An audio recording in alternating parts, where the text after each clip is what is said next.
Let's see the professional man in you come out. So good morning to you all. Welcome to the Duke of Beaufort's point-to-point races, and we start with 3 pony races, followed by the charity race, and then the first of our point-to-point races getting underway at 1 o'clock. So first of the pony races coming up shortly at 11:30. The runners for the 3 pony races are making their way to the start. So this is the Warren Business Park Stars of Tomorrow Stakes, Race 1, Division 1, and it is over 7 furlongs for riders aged 9 to 15 years, ponies 138 centimetres and under. So we have a field then of 7 making their way to start for the first of our races. Number 1, Cortland Splendour, and Cortland Splendour is partnered by India Till. Number 2 is a Croft Hill Montague and India Rig. 3 is Labourland's Captain Scarlett Henry Graham. And number 4 is Little Replacement with Louis Burke taking the ride. 5, Razzmatazz, Ollie Sargent. 6 is Silver Dollar, Bertie Stone. And 7, Swanlow Spotlight and Charlie Chalmers in the saddle. So we have 3 pony races, and they're all making their way to the start. That's the field for race 1.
Runners also going down to post for the second pony race on the card, and number 11 is Little Anne with the light green and the plain with the white sleeves and the white cap. Number 12 is Little Galway Girl in the navy blue with the pink quarters, with the navy blue sleeves and the pink cap, and that is now a blue cap due to colour alterations. Number 13 is Mysterious Lady, wearing the light green, the orange with an orange hoop, wearing light green sleeves and orange armlets with a light green cap. Number 14 is the only gelding in the field, and that is Wee Anthony. That will be ridden by Finn Murphy, wearing the red with the white triple diamond and the red sleeves. Number 15 is Maysteg Roof. That is the red with the white triple diamonds, also wearing the red sleeves but with a royal blue cap. Number 16 is Warmwell Lizzie. That is the maroon with the light blue sleeves and the maroon cap. That will be ridden by Sommy Fleming. Number 17 is Avalon Dancer. That's wearing the royal blue with the white stars and the red sleeves. That will be ridden by Lowen Cruz Mills. And those are the runners for the second pony race, which will be taking place just after our first.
So the ponies have arrived at the start, or just arriving at the start now, the last few arriving at the start, which is midway down the back straight for our first two races as they go 7 furlongs.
So it won't be long before the field for the first of our pony races is sent on their way. Number 1, Cortland, the Splendor. 2, Croft Hill Montague. 3, Labeland's Captain Scarlet.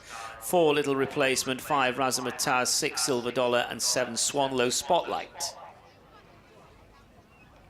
So good luck to the stars of tomorrow, the young jockeys here.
So, India Till, India Rig, Henry Graham, Louis Burke, Ollie Sargent, Bertie Stone and Charlie Chalmers, the jockeys involved in our first race. They are being asked to form a line. So we want plenty of support here for the young riders.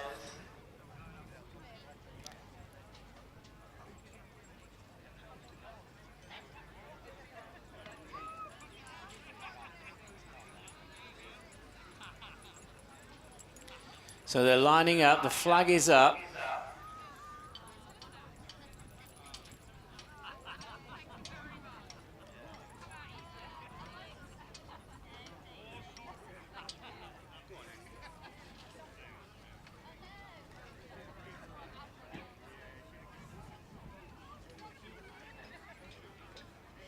Stand by. And they're off. Little Replacement began well, and going into an early advantage now is Cortland Splendor as they go towards the end of the back straight. Cortland Splendor, Little Replacement, and right there is Labeland's Captain Scarlet as they leave the back straight behind them. Silver Dollar is best of the rest, and then a few lengths away to Swanlow Spotlight, who's being chased on the downhill run by Croft Hill Montague, and last of all is Razzmatazz. Good pace here with a Little Replacement Replacement, and Louis Burke, the one setting the pace, and goes into a lead of around about 5 lengths. They freewheel down the hill. Cortland Splendor, India Till second place. Labourland's Captain Scarlet and Henry Graham is chasing the lead as they now approach the second half of the contest. They're heading now back towards the turn, and it is Little Replacement in front by around about 3 lengths. Labourland's Captain Scarlet in second. Cortland Splendor's in third. Gap then of a few lengths to Silver Dollar. Up along the outside of Silver Dollar is Swanlow Spotlight, and Charlie Chalmers is now making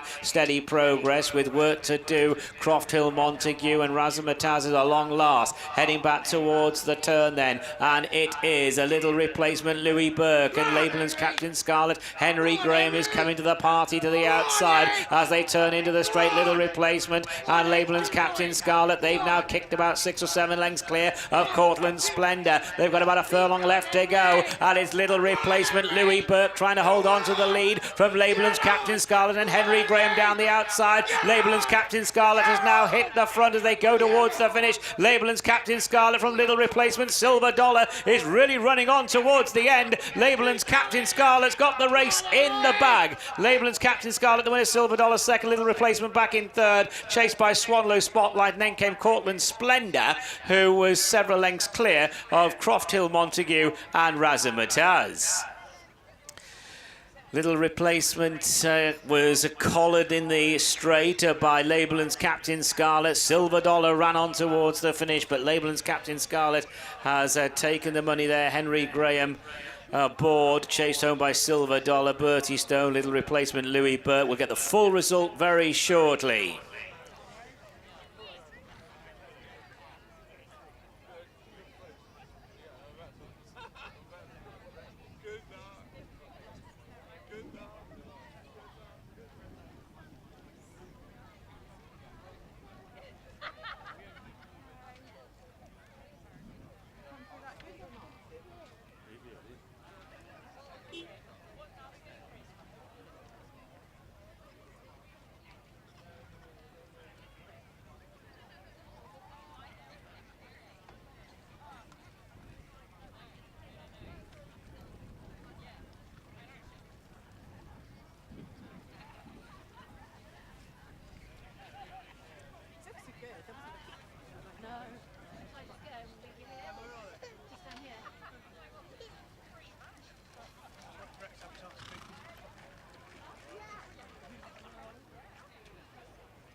Runners now beginning to come out for our second pony race of the day as they go closer to the starter.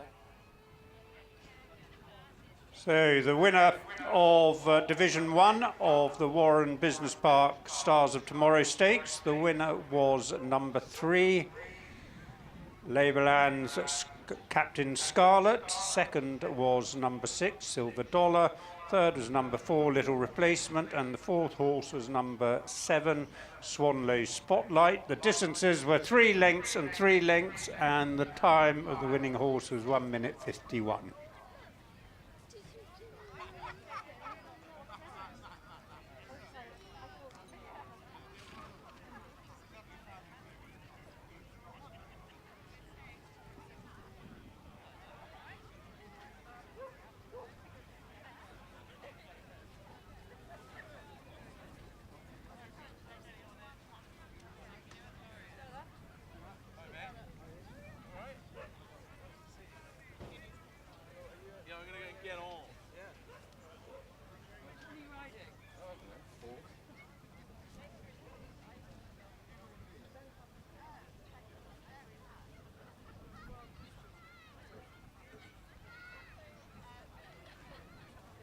Runners now lined up for the second pony race of the day, and they're off, and into an early lead is Wee Anthony.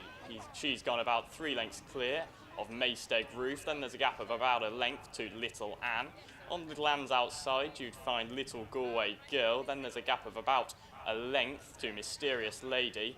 They've left Avalon Dancer about 2 lengths behind.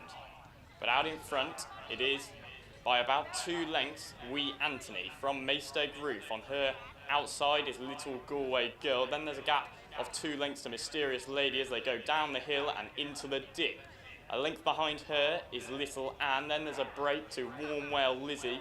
And then the back marker at this stage is Avalon Dancer. But the places are unchanged at the moment. It is Wee Anthony out in front from Maysteg Roof. On her outside is Mysterious Lady. And as they emerge back into view, it is Wee Anthony who leads from Mysterious Lady on the outside. To the inside is Maysteg Roof. Then Little Galway Girl in a gap of about a length to the now pushed along Little Anne. Then there's a break of about 3 lengths to Avalon Dancer, and the back marker is last year's winner, Warmwell Lizzie. As they turn for home, it is Wee Anthony who leads from Mysterious Lady on her inside. Then there's a gap of 2 lengths to Maysteg Roof. Behind these is Little Galway Girl, and then comes Avalon Dancer. But as they turn for home and straighten up for home, it is Wee Anthony who leads by about 2 lengths to Mysterious Lady in second. Then running on is Little Anne, and behind these is Maysteg Roof, but it is Wee Anthony who has the race in front of her, about 3 lengths clear as they head up towards the line. Wee Anthony it is who leads, and Wee Anthony is not to be caught. Wee Anthony leads and wins from Little Anne. Behind those was Avalon Dancer, who stayed on into third. Then came Mysterious Lady. Maysteg Roof was in fifth, and behind those was Little Galway Girl, and they pulled well clear of Warmwell Lizzie.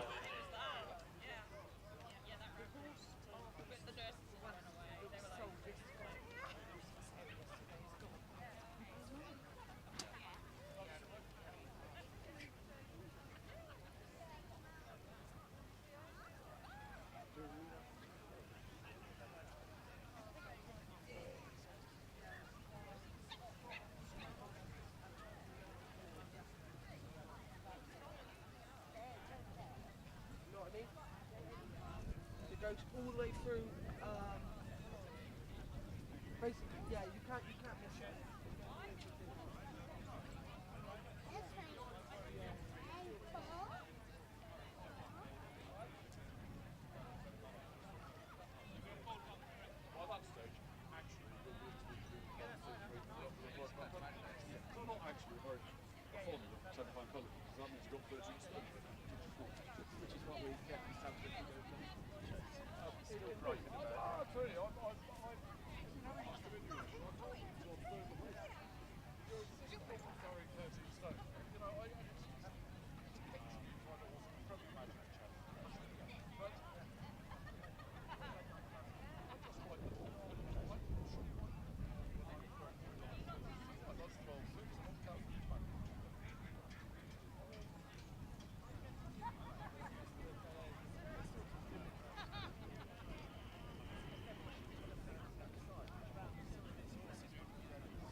So the result of Div 2 of the Stars of Tomorrow Stakes, the winner was number 14, Wee Anthony. Second was number 11, Little Anne.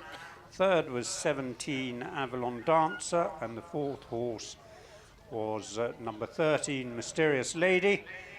The distances were 6 lengths and a neck, and the time the winning horse was 1 minute 45.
Around here. But you said you might not need them anyway.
So just a quick reminder to runners in the first race, the hunt race. Declarations close at 12 o'clock.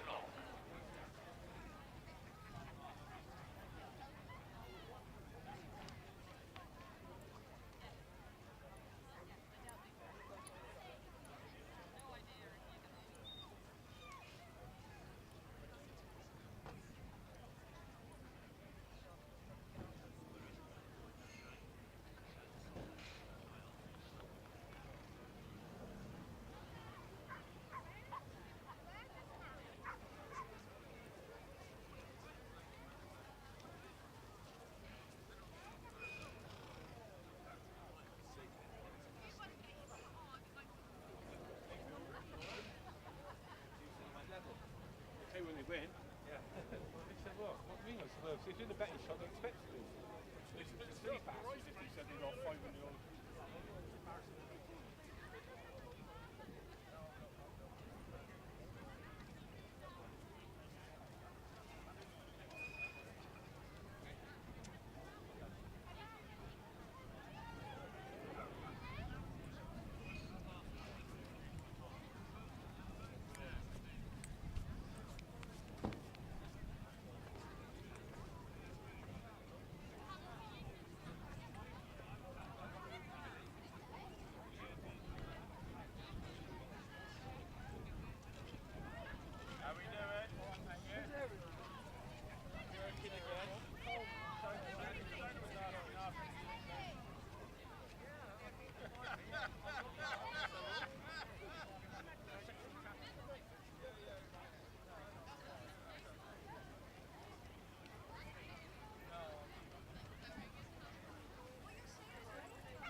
And I stood down there with the tear behind.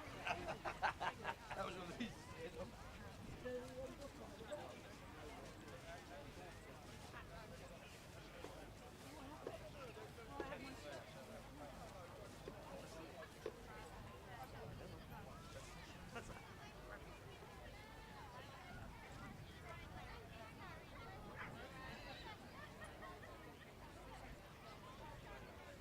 It's coming from here.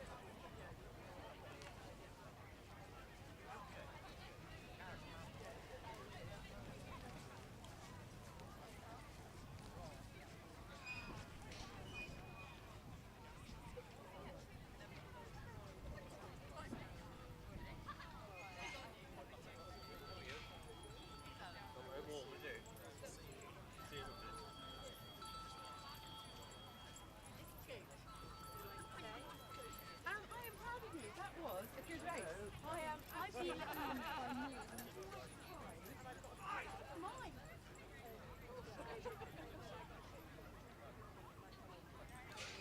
Runners heading to post for our third pony race on the day. And the one who's first to post is 8 Maiden Milking, and that will be ridden by Ruby Price, wearing the white with the red cross of Lorraine. Second one down to post is Floating Away. Floating Away is wearing the purple with the white cross belts, the purple white armlets, and will be ridden by Megan Ridsdale. The third one down to post is Aries. Aries ridden by Poppy Twiston Davis, wearing the black with the white sleeves and the yellow plain cap.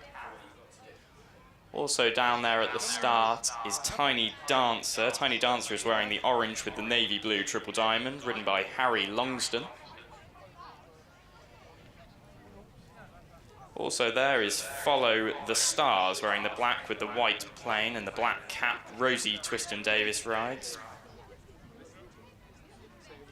Just behind these is Madame Minnie in the grey with the black star, ridden by Jack Dougherty.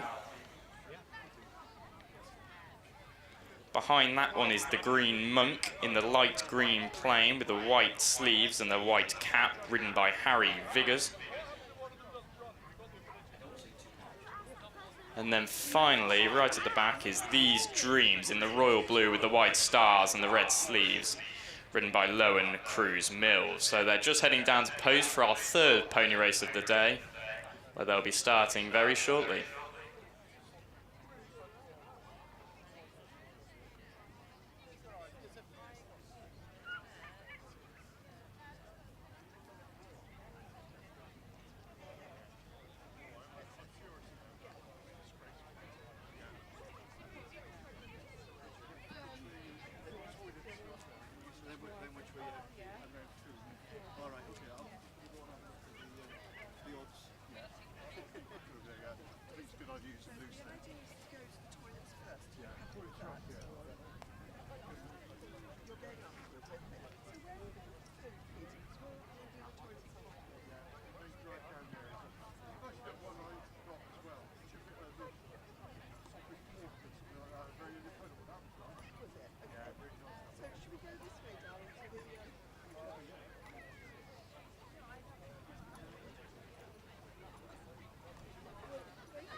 I know. Very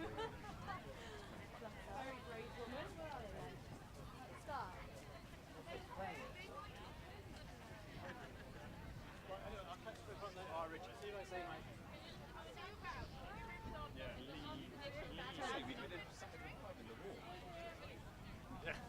Yeah, on a big TV at home.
What's it like?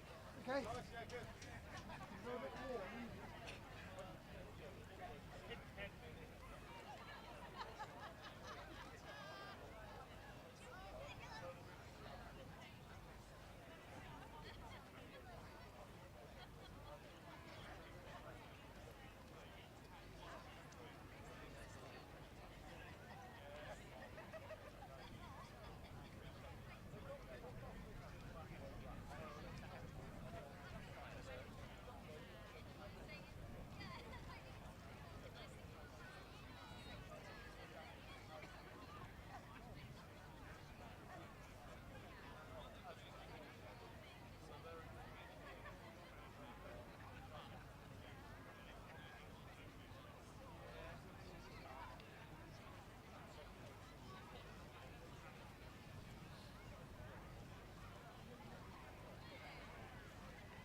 Hey? Oh. What's you running for then? Finished. What's you running for?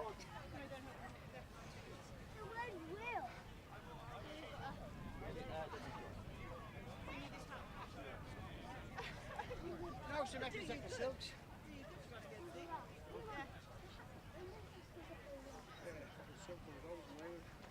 You want that jacket?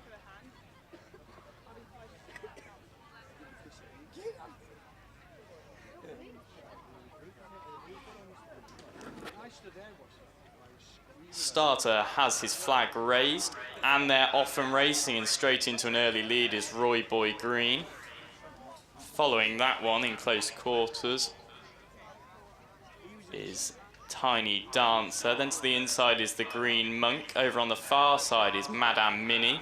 Following that one is Follow the Stars. Then there's a small gap to These Dreams. Behind that one is Aries, and the back marker at this stage is only just 8 Maids a Milking. So as they go along the back, the leader is the Green Monk from Tiny Dancer. Then comes Floating Away. Then there's a 2-length break. Behind that one is These Dreams. Then comes 8 Maids a Milking. 2 lengths behind is Follow the Stars, and the back marker about 2 lengths off that one is Aries. So as they roll down the hill, it is the Green Monk out in front from Madame Minnie on the outside, These Dreams on the inside. 2 lengths back to Tiny Dancer. Then comes Floating Away as they go into the dip, just out of view. And they come back into view now, and the leader still remains the Green Monk, but only just from on the outside, Madame Minnie. Behind that one is These Dreams, now being pushed along. Then 4 lengths behind is Tiny Dancer. That is 8 Maids a Milking. Following that one is Floating Away. Behind that one is Aries, and then there's a long gap, probably 10 lengths to the back marker, which is Follow the Stars. But as they now prepare to turn for home, and Madame Minnie is the one who takes it up from on the inside, the Green Monk. Then comes These Dreams, another 2 lengths behind, but still within contention. It is Madame Minnie who takes it up as they turn for home and prepare to straighten up. Madame Minnie leads by about a length. From on the outside, These Dreams on the inside, the Green Monk. It's three in a line as they head towards the line. Madame Mini to the near side, These Dreams in the middle, the Green Monk on the far side as they head towards the line. It is just These Dreams who takes it up. These Dreams wins. From on the inside, Madame Mini. Then on the far side was the Green Monk. Behind these by about 10 lengths was Tiny Dancer. Tiny Dancer was only just behind. And then was Roy Boy Green. Behind Roy Boy Green was Floating Away, then Aries. 8 Maiden Milking was the next one to finish, and then finally followed the Stars.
You've gone with the run, haven't you? You've come round them. So, you've got to pay enough for that. But then you can... I thought you, when you dropped lane at that bank, you was in third, wasn't you? Yeah, so that's why I watched them on here, you see, we can't see them in the dip between driveway, so no, that's what I thought, and then you come out of that bed, and I thought, it's quite good for a second. But what about, like, jumping off? Did you shake his head or did his head to go? Because you went with him and then did you take the pull? I only...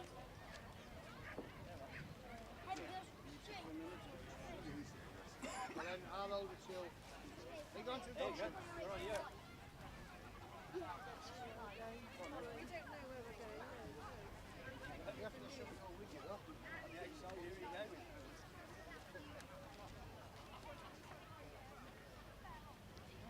Come around that corner, well. Which one, this one? Yeah, this is the race. This is his race. Why didn't him go now? Right, just please don't be Let him go now. suffering the pain.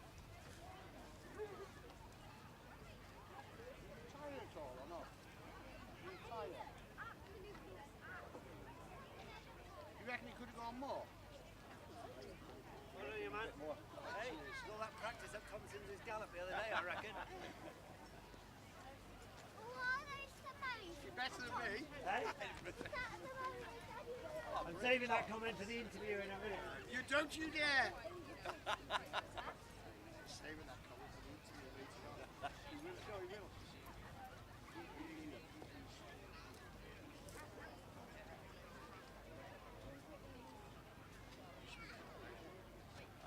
Actually, yeah, we could probably see our backs. You could probably see me here, like... So the result of the third pony race, the Western Burt School Stars of Tomorrow Stakes. It was won by number 31, These Dreams. Second was number 26, Madam Mini.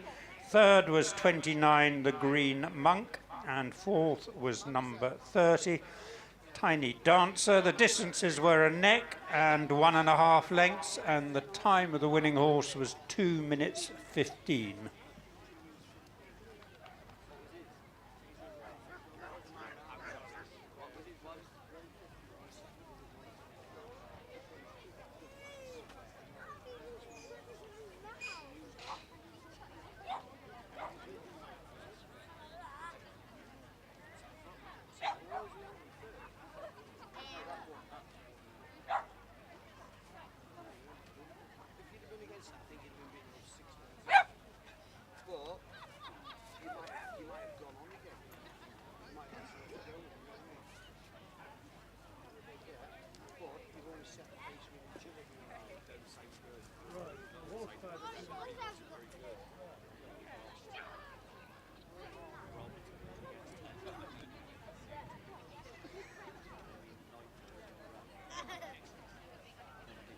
This is the hunt race.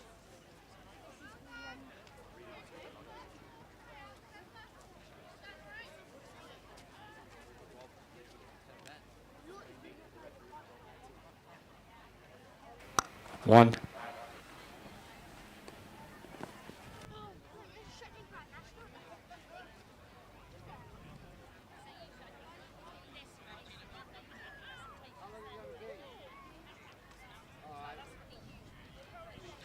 So the next race is the charity race, the Beat the Masters race, and the runners are in the paddock. A bit of a jolly for everybody.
Yeah.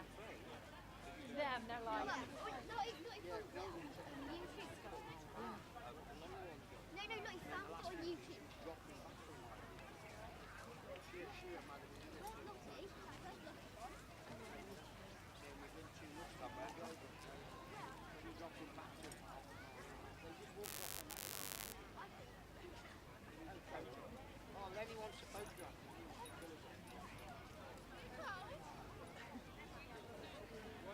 Not yet, wait till you get...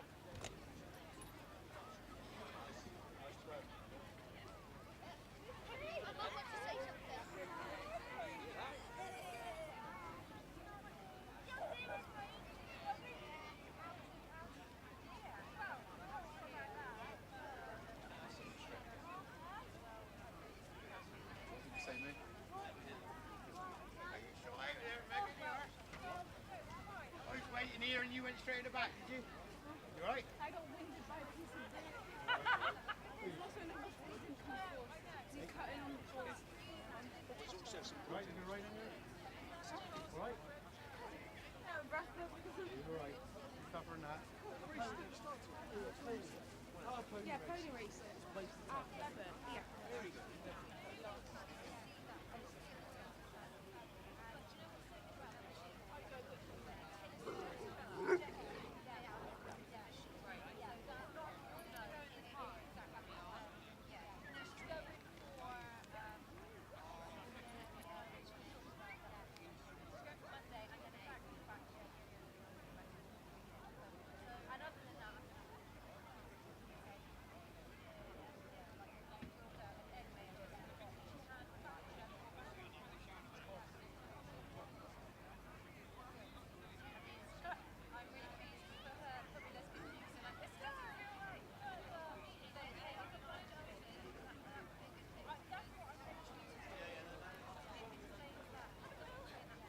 Hey, mate, it's alright, all good?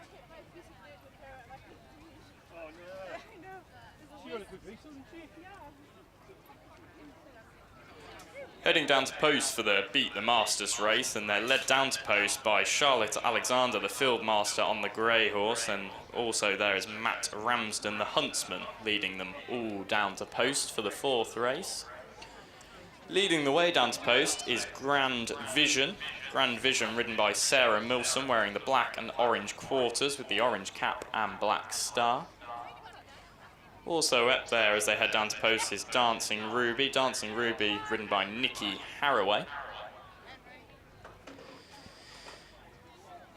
Walter is also one keen to get to post. Walter, ridden by Victoria White.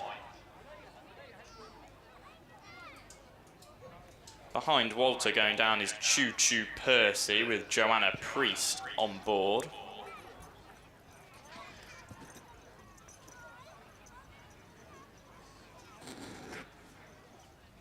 Then is Dancing Ruby with Nikki Harraway, Celtic Silver with Sarah Cork, and then the final one as they go down to post is Zimmer, ridden by Rupert Sturgis. So we're moments away from this, the fourth race, the Beat the Masters race, which will get underway very shortly.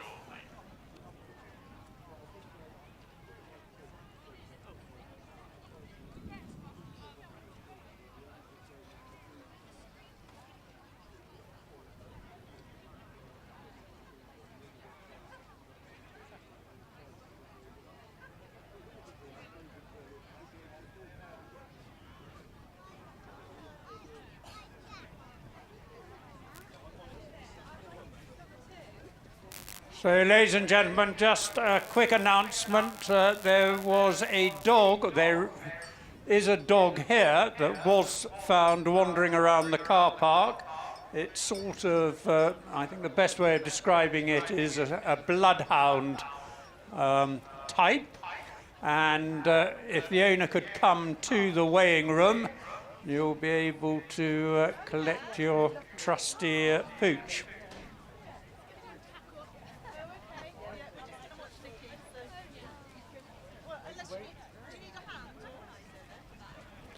Could Eve Hobbs please come to the declaration?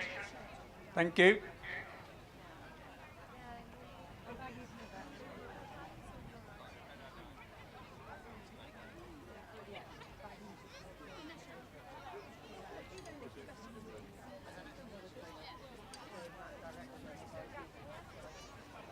I can go to the gate.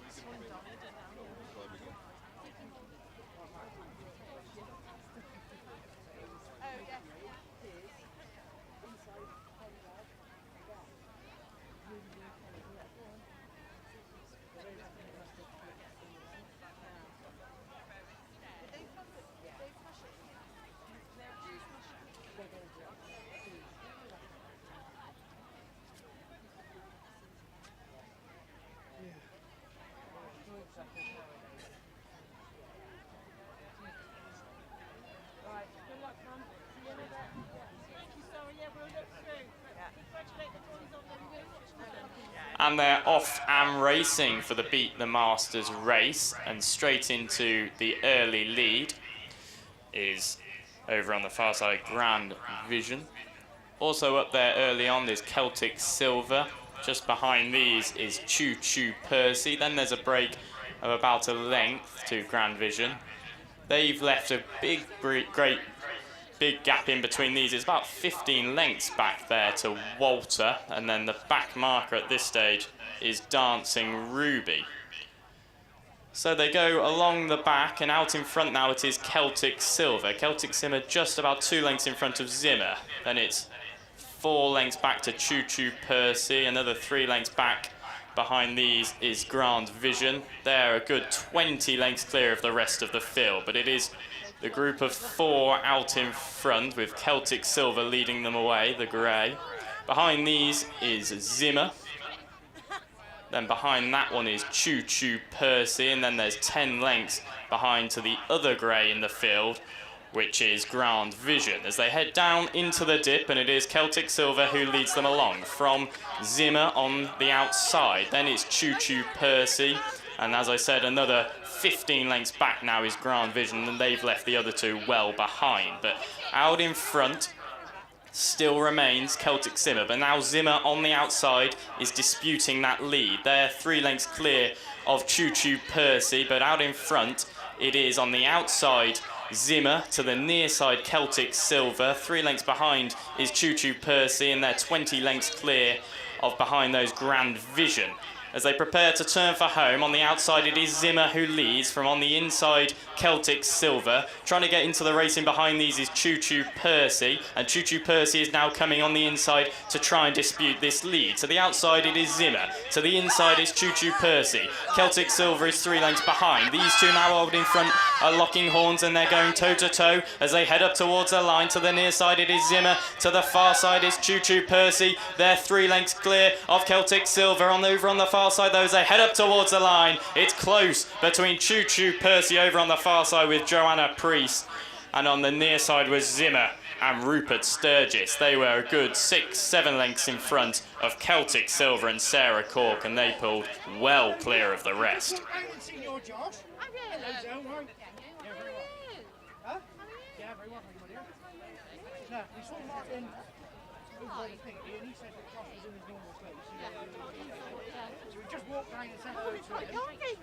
I know it is, it's nice. And he said to me about half 1, 2 o'clock, he must be off that night. So, we'll meet up. Was he last seen?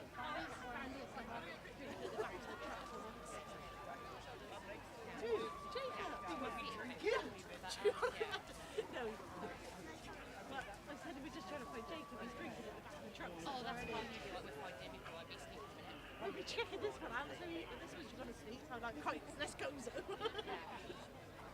Visual. Jacob's got half of the boat. I saw all the pictures. Yeah, that's a future, isn't it? Yeah.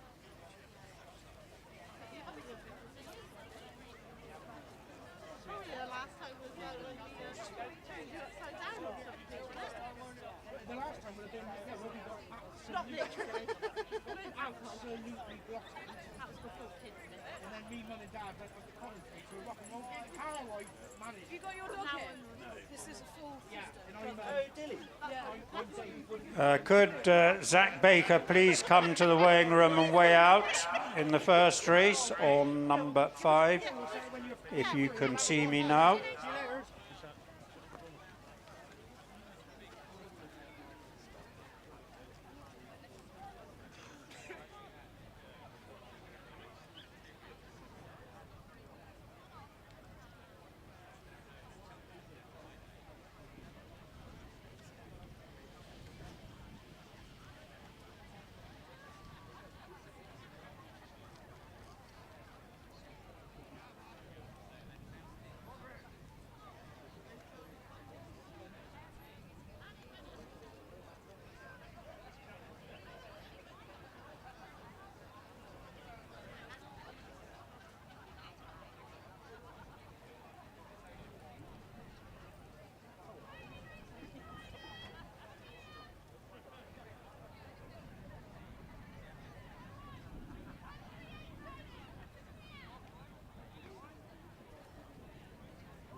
Could Miss E. Hobbs of Tara Storm in the intermediate, the second race, please come to the declaration tent. Thank you. So the result of the Beat the Masters race in an absolutely thrilling finish. The winner was Choo Choo Percy, ridden by Joanne Priest, just beating number 7 Zimmer, ridden by Rupert Sturgis. And third was number 1 Celtic Silver. The distances were ahead and 15 lengths.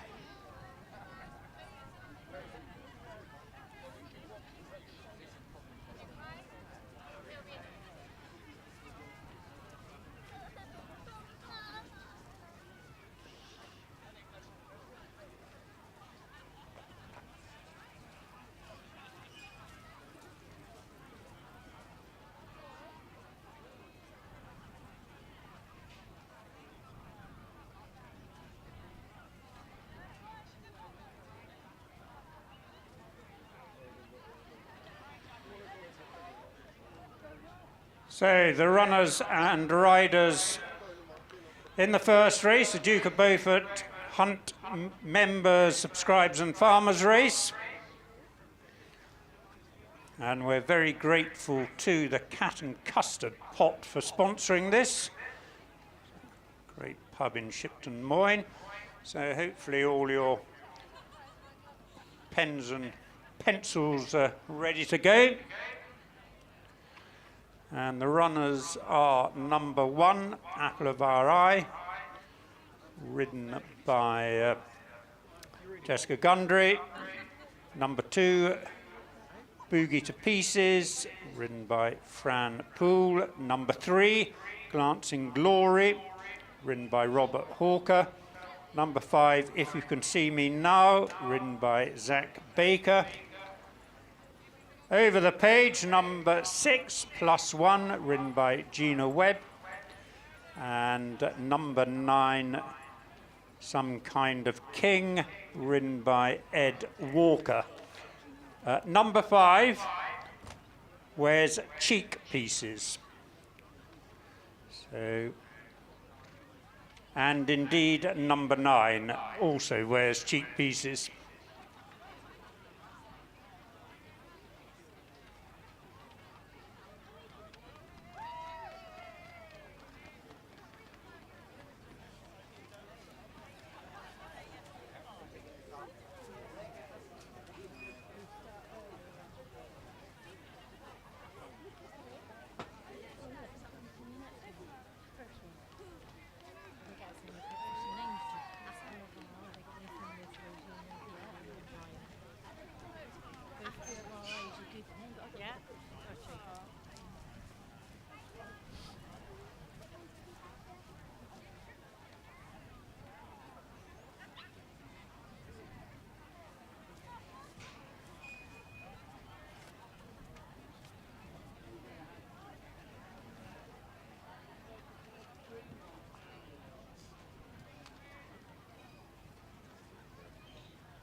yeah, yeah.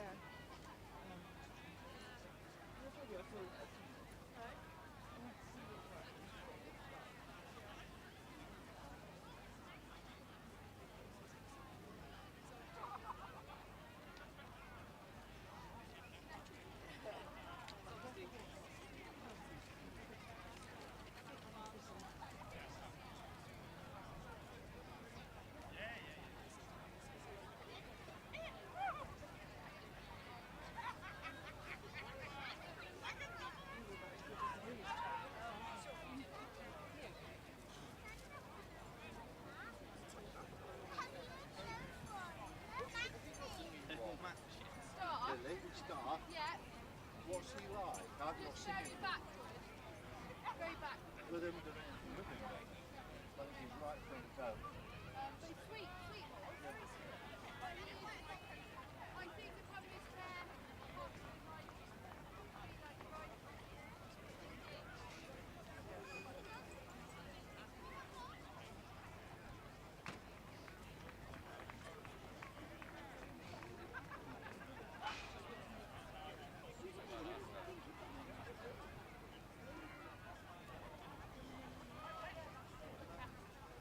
Yeah, they're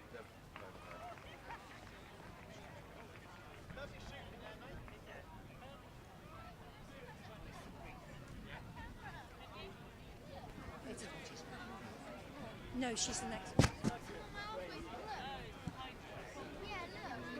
In third place, we have Lewis Burke. Lewis Burke, sorry, Lewis. In second place, 3 hats. One, yeah. In second place is Bertie Stone.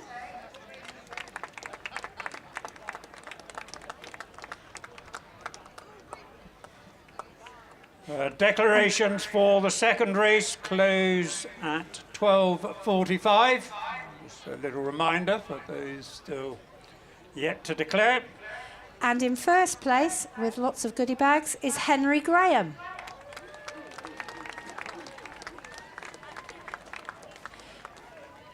Anybody that wasn't placed in that race, there is an Easter egg for you, so please come and get the Easter egg. Yeah. So we'll do the second division of the 138s now.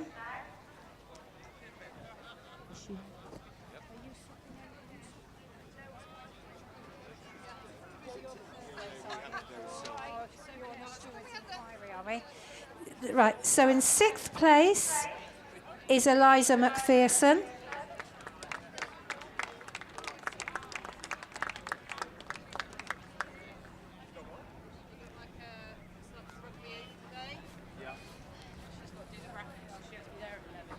In 5th place is Myla Coppins.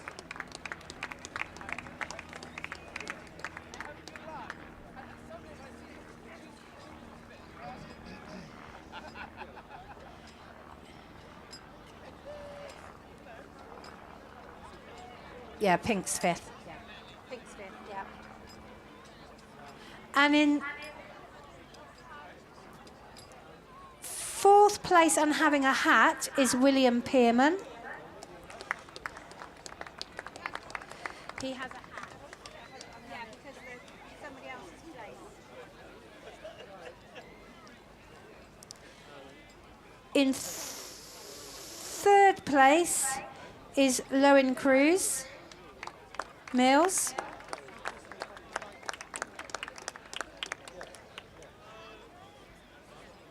I should have.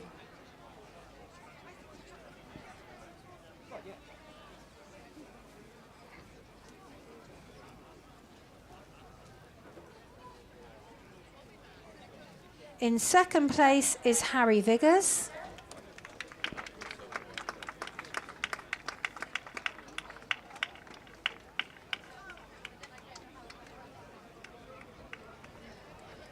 And in 1st place is Finn Murphy.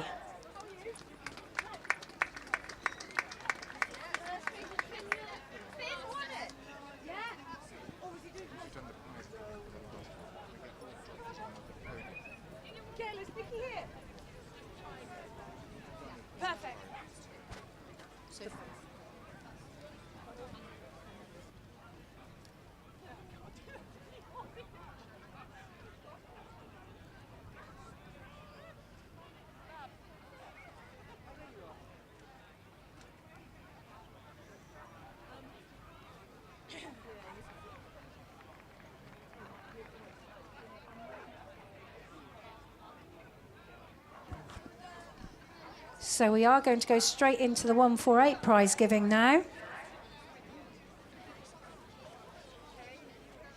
Can the winners of the last two races don't disappear, please?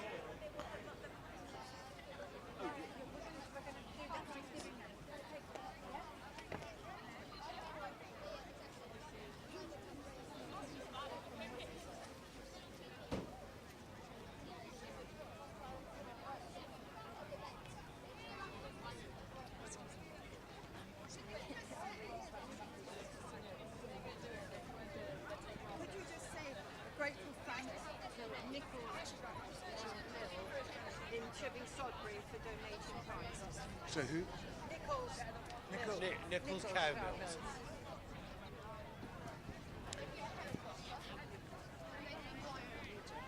Just before we start the prize giving for the 148, I'd like to put out a huge thank you to the sponsors of the pony racing, Nicol Mills from Chipping Sodbury, Warren Business Park, and also a terrific thank you to Natasha Dangerfield and Western Burt School, who have supported the Stars of the Future, or Stars for Tomorrow, pony racing for a number of years here.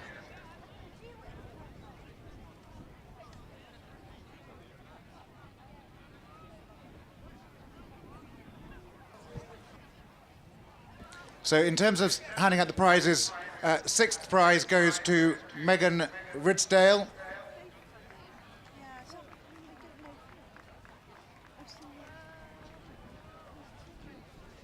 Fifth prize goes to Oscar Keynes, sorry.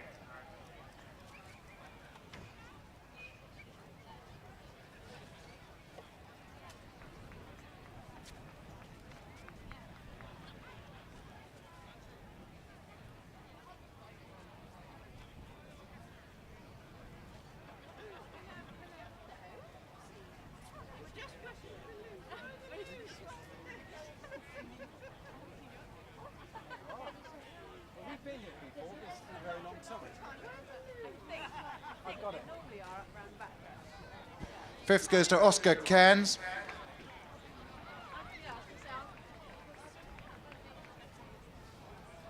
Fourth prize goes to Harry Longsdon.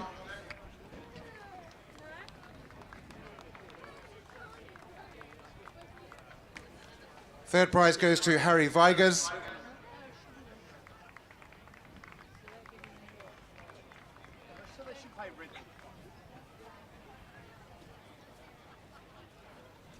Second prize to Jack Doughty.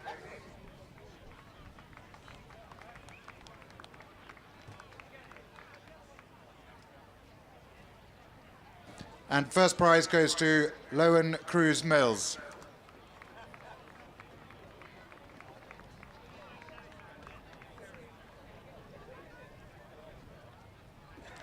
Could all the winners please come up to the podium for all divisions of the pony racing?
Well, good afternoon, viewers, and welcome to DIDMARTON for the Beaufort point-to-point.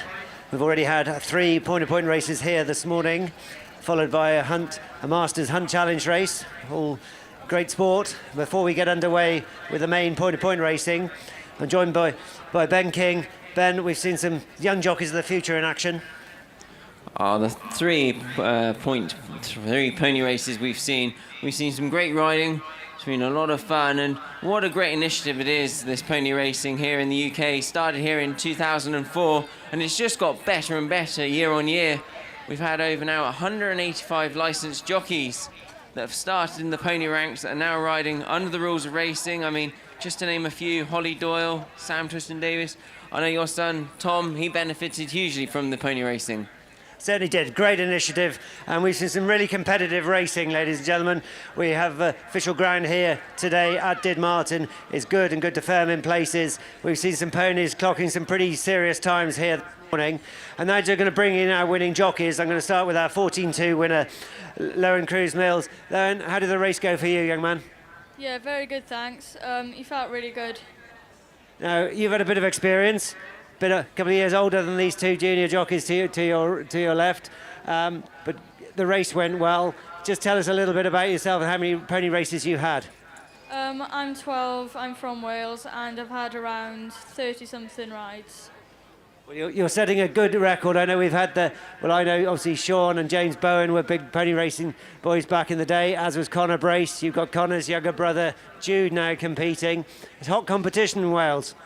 Yeah, but we're all good friends, we all get on, so it's just when we're racing, we're all in competition. It's the same, young man, once you turn 16 and you're in that change intent, or you get to ride under rules, it's exactly the same. We all go out together, we all speak to one another, we travel to the races together. Out there, it's each man for himself. Yeah, we all are very competitive when we get out there, but we're all great friends. Well done, you rode a really tidy race, young man. I'm now joined by somebody I do know, Finn Murphy. Finn, another winner on the card this afternoon. You've been doing really, this is what, your third year pony racing? Third? Yeah, third, I think. And of course, we saw you Shetland racing before that as well. So you've probably got equally as much experience as your older counterpart with Lowen. Yeah, probably. So how many rides have you had this season, and how many times have we been in the winners' enclosure? I've been in the winning enclosure 3 times, and I think it's about 3 or 4 rides, I think. So, all good. And I've noticed your normal fan club are here. I've seen your granddad here, Ray Anderson Green. He never misses a race, does he? No, he travels all over the world. I'm very happy with it. It's either you or your brother Lucas riding, and I don't think he's ever missed you ride. No, I don't think he ever has, no. And I saw Dad working very hard, Timmy, leading you up. Yeah, he's very good for him taking him all the way here. It's good experience when you get older. It's all good experience, the whole thing. By the time if you still, and I'm sure you're all going to be wanting to ride once you turn 16 and ride as amateurs under rules and that sort of thing, and you'll know exactly how it all goes and what to do. I'm now joined by young Harry Graham here. How have you got on, young man? Good. And your pony, it looked as fit, probably one of the fittest ponies I saw here this afternoon. Yes, well, we thought it was fit, but not fit. I did a bit of coaching with you about 2 weeks ago, and I think you certainly looked very tidy when you went up. We were at Tom Simmons' trainer's gallops, and you were in all the new kit, and you couldn't wait to get started. Yeah, it was really fun. Good man. And when is your next race? A fortnight. 2 weeks. Do you think that's long enough? Do you think the pony will have recovered in 2 weeks? Yes. And I hear that all of your school friends were going to be on the live streaming watching the race today. Yes, most of them. And did you tell them, did you predict how? Yeah, hopefully in the first 4. First 4, so they'll be absolutely delighted then that you won. Yes, definitely. And a shout out for the school that you attend, all your school friends. Yeah, and my football team, Leominster under 11s. So Leominster under 11s football team, and remind me which school you go to? Kimbolton Primary School. So a shout out to all the people at Kimbolton Primary School that were shouting and screaming for young Graham here to win the division. Yes. Well done to all the young jockeys. Ladies and gentlemen, it truly is a really good initiative. And we've seen a lot of stars in action here this morning. And we'll be hearing a lot more of those three and of all the other jockeys that competed in our 3 pony races this morning here at Didmarton. Well, ladies and gentlemen, the runners are in the parade ring for our opening race, which is Our opening race is the hunt race. We've got the Beaufort Hunt Members Race. They'll be jumping out of the gate at 1 o'clock. As you mentioned earlier, the going here, good firm in places, but as you'd expect, the course is beautifully presented. Clark Horse John Tuck's done such a good job. Well, 6 runners go to get a post for the Duke of Beaufort's Hunt Members Race, very kindly sponsored by the Cat and Custard Pot. Runners, number 1, Apple of Our Eye, ridden by Jessica Gundry. Number 2, Boogie to Pieces and Fran Poole. Number 3, A Glancing Glory, ridden by Rob Hawker. Number 5, If You Can See Me Now, ridden by Zach Baker. Over the page, number 6, +1, Georgina Webb. And completing the 6 runners, number 9, Some Kind of King, with Ed Walker. 6 runners go to post for our opener. The official off time for our first race, 1 o'clock.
So, ladies and gentlemen, this is an opportunity to introduce you to the British Hound Sports Association, which is the new governing body of hunting with hounds. They have a tent by the Cash Point, and its mission is to preserve, protect and promote the future of hounds and hunting. Of course, the threat to hound sports has never been greater, with new legislation having been passed in Scotland and the Shadow Environment Secretary talking on Boxing Day of tightening the Hunting Act to ban trail hunting. Membership of the British Hound Sports Association Supporters Club is open to everyone and costs less than £1 per week. If you support hunting with hounds, the British Hound Sports Association Supporters Club needs your support. So please join, go and visit the stand, and look forward to all of you signing up.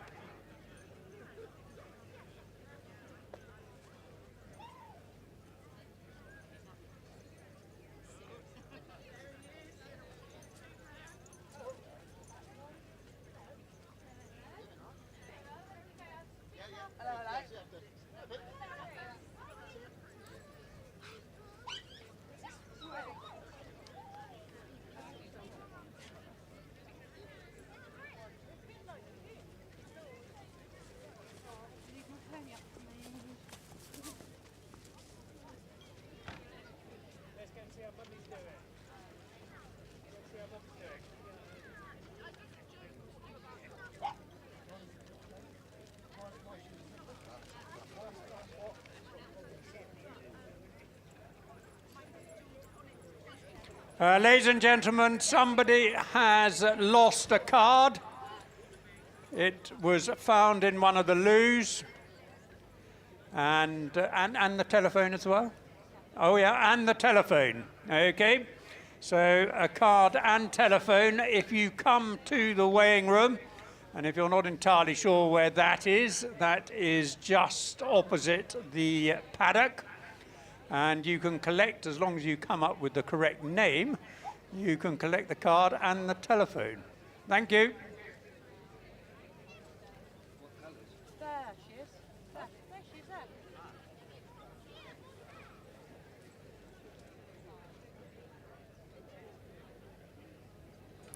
So, warm welcome to you all. Welcome to DIDMARTON for the Beaufort Races 2023. Our first race then for the pointers is the Duke of Beaufort's Hunt Members Race, kindly sponsored by the Cat and Custard Pot. And the 6 runners are about to step out onto the course and make their way to the start, which is at the entrance to the back straight. They'll be jumping a total of 18 fences. And not quite 2 circuits of the track covered. So let's identify the runners as they make their way to the start. Number 1 is Apple of Our Eye, and Jess Gundry takes the ride in the black with the pink sleeves and white cap, ahead of If You Can See Me Now. Number 5, If You Can See Me Now, in the orange and the brown sleeves, check cap, Zach Baker in the saddle. 2 shades of blue, the hoops, the royal blue and the light blue hoops of Glancing Glory. And Robert Hawker just being preceded to post by +1, number 6, +1 in the white with the red spots, the black and white half sleeves, Georgia Webb in the saddle, +1. And in the green with the red cross belt, Some Kind of King, and Edward Walker takes the ride aboard number 9, Some Kind of King. One more to see, and that is Boogie to Pieces, number 2. The mount of Fran Poole, Boogie to Pieces in the dark blue with the red star. So that's the field of 6 making their way to the start for our first point-to-point race of the day, the Duke of Beaufort's Hunt Members Race. Race generously sponsored by the Cat and Custard Pot.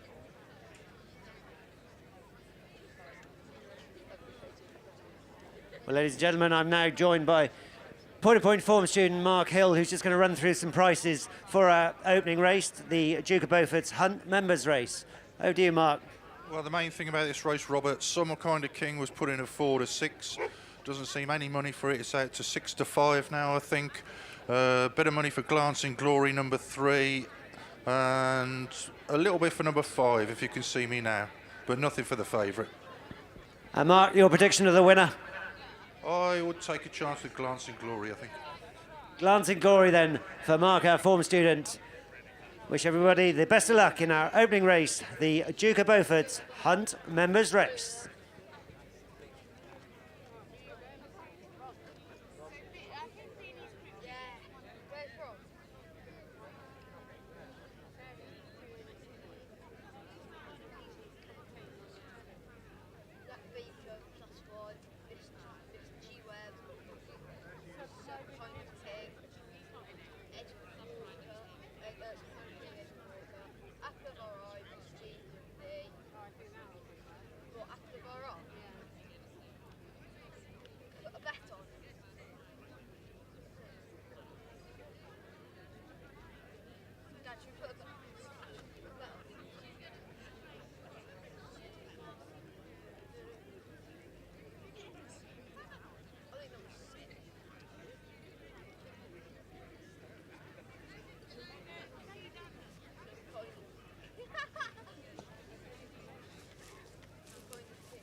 The runners are at the start, at the post for race number 1.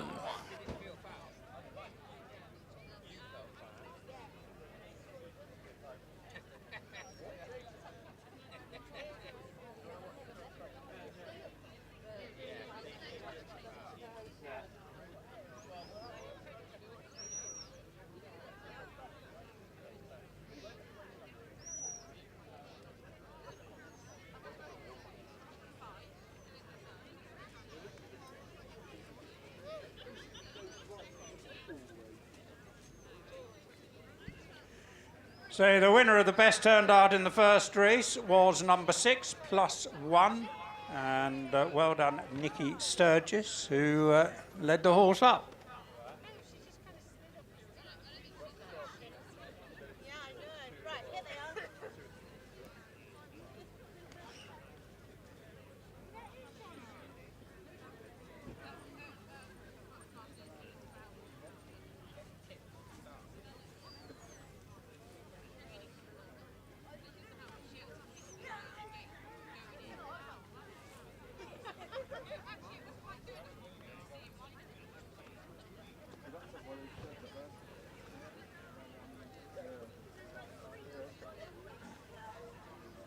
So I don't know who Eddie's with that, right?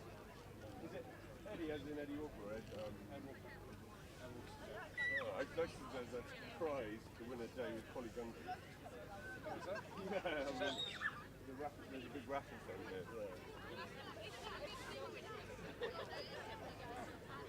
Charles dropped out you.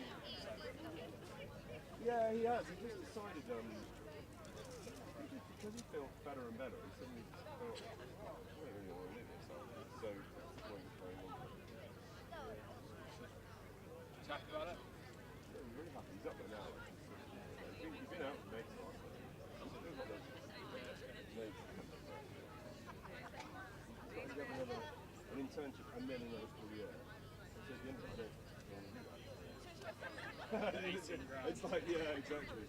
So, well, he's lucky because he hasn't got, I think, technically,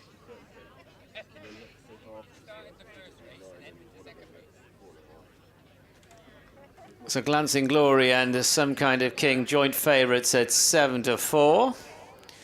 Starters walking over to the rostrum for this, the Cat and Custard Pot sponsored Duke of Beaufort's Hunt Members race, our first race of the day for the pointers. Lining up, and they're off. And they're going off at a gentle tempo to the first of 18 fences. Glancing Glory, and If You Can See Me Now, are right there with Boogie to Pieces and Some Kind of King on the premises as they leave the ground at the first.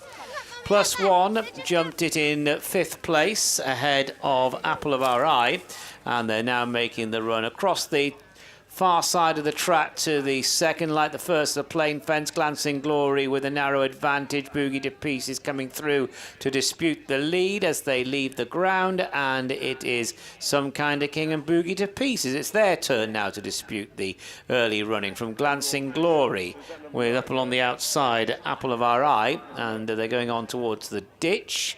If You Can See Me Now to the inner, very well bunched, the front 5. They're a few lengths in advance of +1. And that was the open ditch cleared.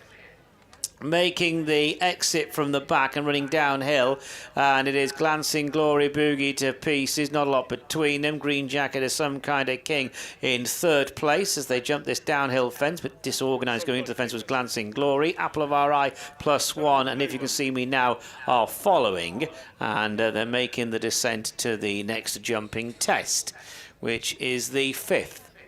So as they go to it, Glancing Glory, Boogie to Pieces, disputing the lead. And then Some Kind of King racing prominently with Apple of Our Eye also handy, only about 2 lengths off the pace, but a bit of time in the air. Apple of Our Eye, If You Can See Me Now, and +1 of the last 2 as they approach the next. Glancing Glory, Boogie to Pieces, Some Kind of King 3 wide. Apple of Our Eye next, and about 3 or 4 lengths to If You Can See Me Now, with +1 watching the moves of the other runners as they make the run to the fence before the straight. And at it, Boogie to Pieces. On the outside, a Glancing Glory, Some Kind of King, just behind them. Then Apple of Our Eyes, got the pink sleeves in 4th place. A break of around 3 lengths. To If You Can See Me Now is just 2 lengths in advance of +1, and they're now at the fence in front of the enclosures. Glancing Glory, Boogie to Pieces, over it together. They're about 3 clear of Some Kind of King, 4 lengths to Apple of Our Eye, 2 to If You Can See Me Now, and a similar margin to +1. They pass the judge and now make the run to the second of the ditches. Fence number 9 of the 18 they'll be taking. Glancing Glory and Boogie to Pieces. Robert Hawker, Glancing Glory, Fran Poole and Boogie to Pieces. They leave the ground at the ditch. Some Kind of King landed in 3rd. Apple of Our Eye 3 lengths further back, followed by If You Can See Me Now, and +1 continues to run at the back end of this field. They go on up the hill to another plain fence, the 10th, and as they go to the wings of this obstacle, it's Glancing Glory on the inside of Boogie to Pieces. Some Kind of King has stalked them every yard of the way. Apple of Our Eye is in 4th as they touch down there from If You Can See Me Now, and +1 is still last. So they take the turn and enter the back straight for the final occasion, going across the top end of the course. Glancing Glory and Boogie to Pieces. Boogie to Pieces now with a narrow advantage, but it is a very slender one. Boogie to Pieces, Glancing Glory, Some Kind of King a length away in 3rd. Gap then of around about 5 lengths to Apple of Our Eye, who's followed by If You Can See Me Now, and +1 just slightly detached. Going to the middle fence down the far side, Boogie to Pieces half a length up. Glancing Glory in 2nd place. 2 lengths away to Some Kind of King, who touches down in 3rd. Apple of Our Eye is next, and If You Can See Me Now just being pushed along. +1 is still in rear. Going to the end of the back straight, and this is the open ditch for the final time. Boogie to Pieces has the lead. Leads by about 3 parts of a length. Boogie to Pieces with Glancing Glory the inside. Some Kind of King, they're menacingly close up. And the leading 3 have gone a few lengths clear of Apple of Our Eye, If You Can See Me Now, and a +1. Making the run down the hill and going out to another plain fence, and they have got 5 fences left to jump as they jump that fence, and it was Glancing Glory, Boogie to Pieces, Some Kind of King. They've now extended their advantage over the others. They're about 10 clear of Apple of Our Eye, who in turn is 5 ahead of If You Can See Me Now, and then +1. They're getting tapped for a bit of toe as they go towards 4 from home. As they approach it now, and it's Some Kind of King who is putting it to Glancing Glory. A mighty leap there from Some Kind of King. Heading now towards 3 out. Some Kind of King, the leader, from Glancing Glory 2nd. They've now kicked about 6 or 7 lengths clear of Boogie to Pieces. Then Apple of Our Eye, who was very slow there, +1, and a very careful jump from If You Can See Me Now. They're on the run down towards the second last. Some Kind of King and Edward Walker trying to put this race to bed. Approaching 2 from home. Some Kind of King over it safely. Glancing Glory can't go with this leader in 2nd. Then Boogie to Pieces, Apple of Our Eye, and +1. Last of all is If You Can See Me Now. Spinning off the last turn 1 to jump. Some Kind of King appears to be full of running, and he's got about 10 lengths clear of Glancing Glory. Here's the final fence. Another good jump. Soars over the last. Some Kind of King on the running, going clear with every stride. Some Kind of King pushed out, wins with authority.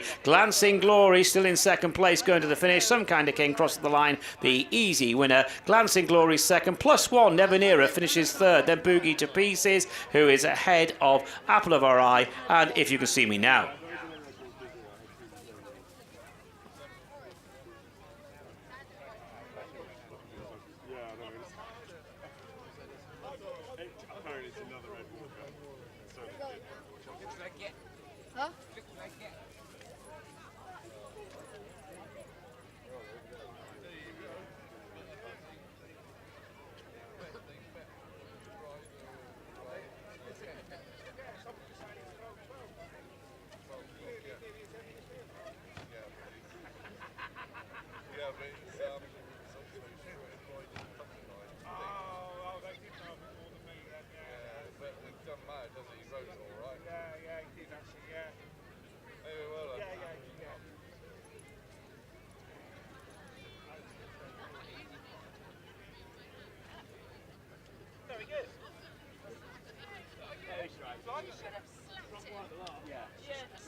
So the unofficial result of the Duke of Beaufort Hunt Members Race. First across the line was number 9, Some Kind of King. Second was number 3, Glancing Glory.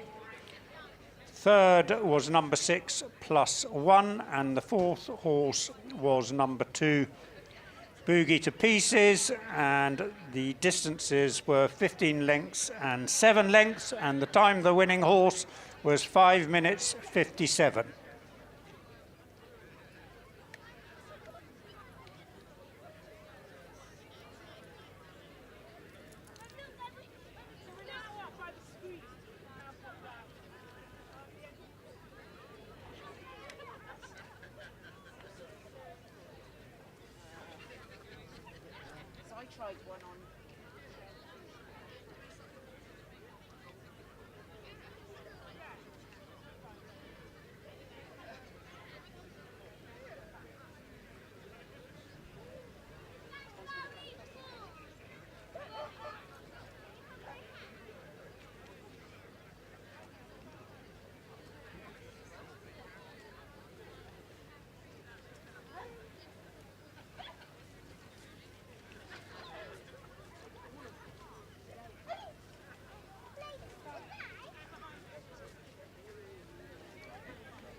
Well, ladies and gentlemen, please give a warm welcome to the winner of our opening race, the Duke of Beaufort's Hunt Members Race. Goes to Some Kind of King and Ed Walker.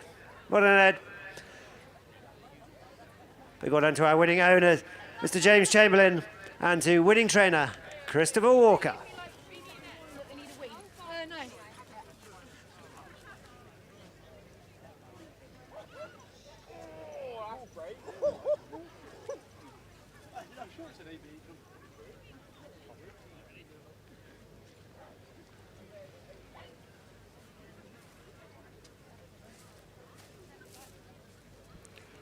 So while we wait for the horses to return to the winner's enclosure, can I remind you all of the Peter O'Sullivan Lambourne Open Day that takes place on Good Friday, April the 7th. It's a cracking day out. You can visit all your favourite horses at a number of yards during the morning, and in the afternoon there's a huge amount of activity with schooling with top jockeys, jockeys versus ex-jockeys, whatever, show jumping. It's a fantastic day out, and it's all in a very good cause for the Peter O'Sullivan charity and the rehousing of stable lads, etc., etc. So put that in your diary.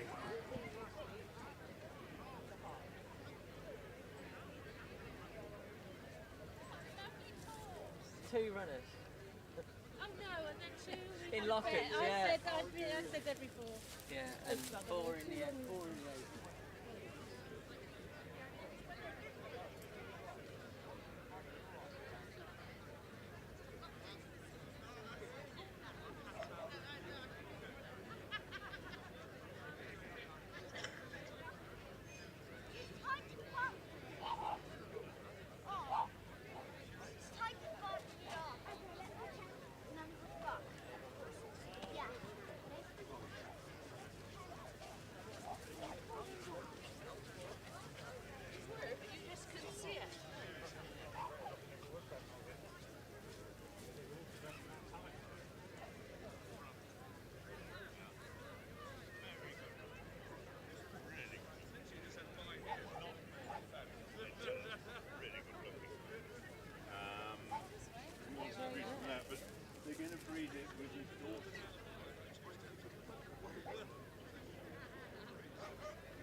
Weighed in for the first race, the Duke of Beaufort Hunt Members Race.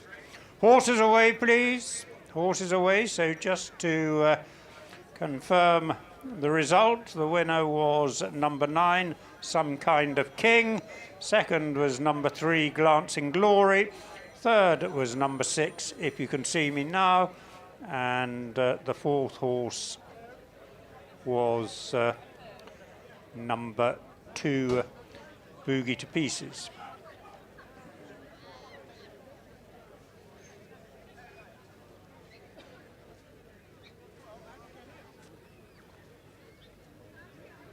I'm in the sack. I can see the secretary.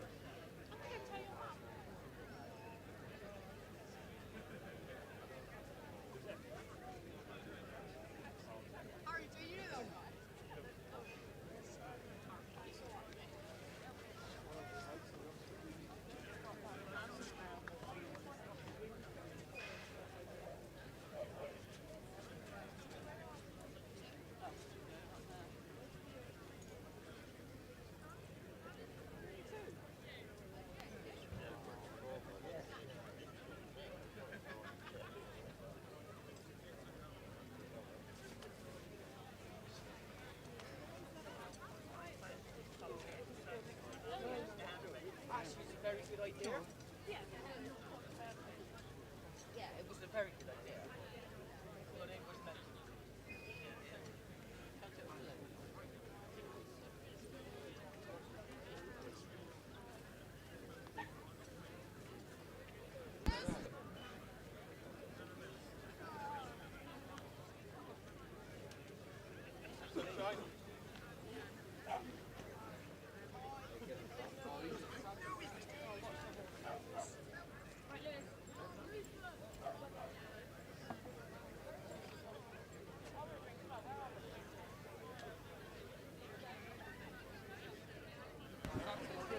Ladies and gentlemen, we now come to the prize giving of the first race, the Duke of Beaufort Hunt's Members Race, which is very, very kindly sponsored by the coalition, which is the Cat and Custard Pot.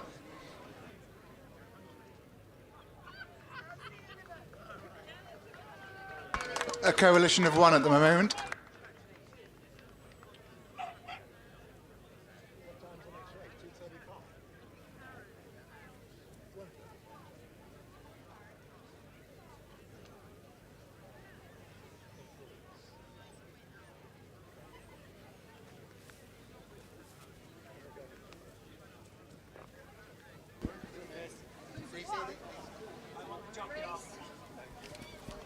So the winner of the race was Some Kind of King, ridden by Edward Walker.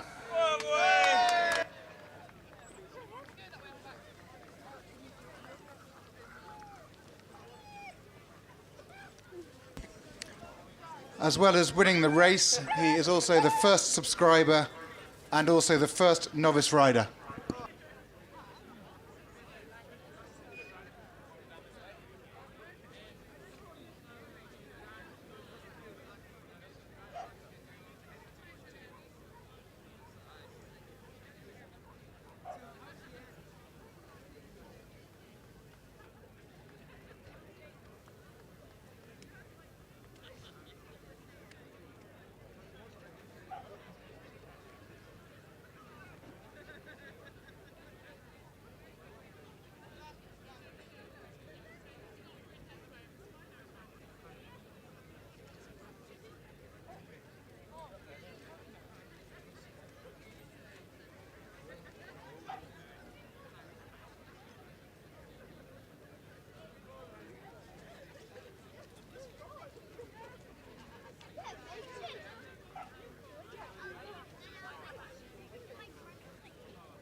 So the runners for the second race, intermediate.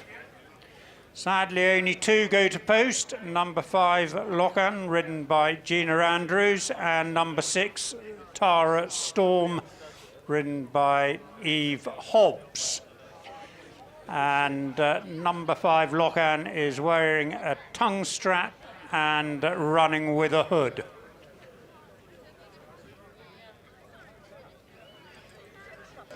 just before we finish this prize giving, there is also a prize for the best turned out, which was number 6 +1, Miss Georgia Webb.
Ladies and gentlemen, inevitably, as the members' race is, the prize giving goes on longer than the race.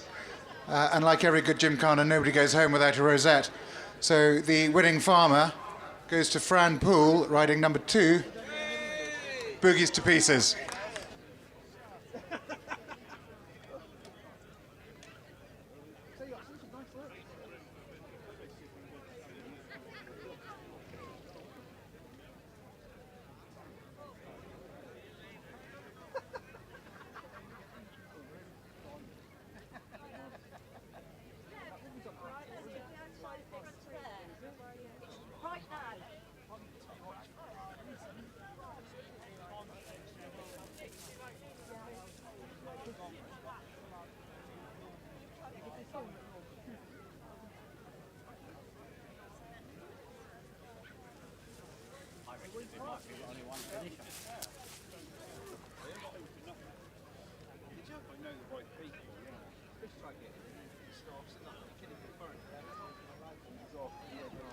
Well, ladies and gentlemen, we've seen a really good performance there in our opening race, the Duke of Beaufort's Hunt members race.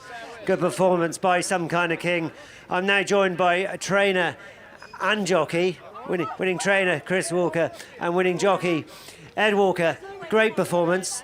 Ed, your first ride in a race, ride the horse out all the time at home, and you come and win our members' race here at Beaufort. It doesn't get much better, and I know by the popularity of your win and the cheers that were going on when you came in, you know a few people here.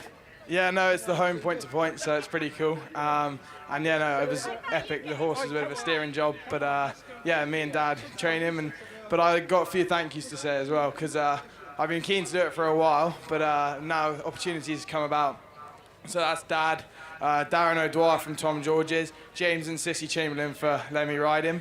And I've been going a bit of jockey coaching as well, Carl Llewellyn, and yeah, and Everett John at home, who also helps me and Dad with the horse. So yeah, it was class. And Tom George, who I work for as well, he's been pretty supportive as well. So yeah, it was great, and it's been a little while to get here. And, yeah, it's brilliant. Well, I'm going to say no. I don't think it's the time to give up now. One ride, one winner, 100% record. Oh no, hopefully not. I'm keen to do a bit more, particularly after that. So you thought that might be coming, but yeah, no, it was brilliant. I was dead nervous before, so yeah, overthinking everything. But actually, once you're out there over the first, it all felt natural and smooth. No better thrill. I talked earlier about all the pony racing we had and all the young jockeys participating during the morning, and yeah, they got a bit of a head start, and they'll look forward to being you one day and riding in a proper point to point. But the fact that you portrayed it so well, what it meant to you, and the fact you've prepared so well by taking jockey coaching, getting yourself super fit. I know you're working for Tom George, so you're riding out horses every day, but it still doesn't. There's nothing better than actually getting in the race. No, it's completely different to anything else. Obviously, like you say, I have been preparing. Ladies and gentlemen, to present really. the prize for the winner of the Beat the Masters race is the Malmesbury Young Farmers Club chairman, Tom Ponting. You could just get up. Well done. Fantastic job.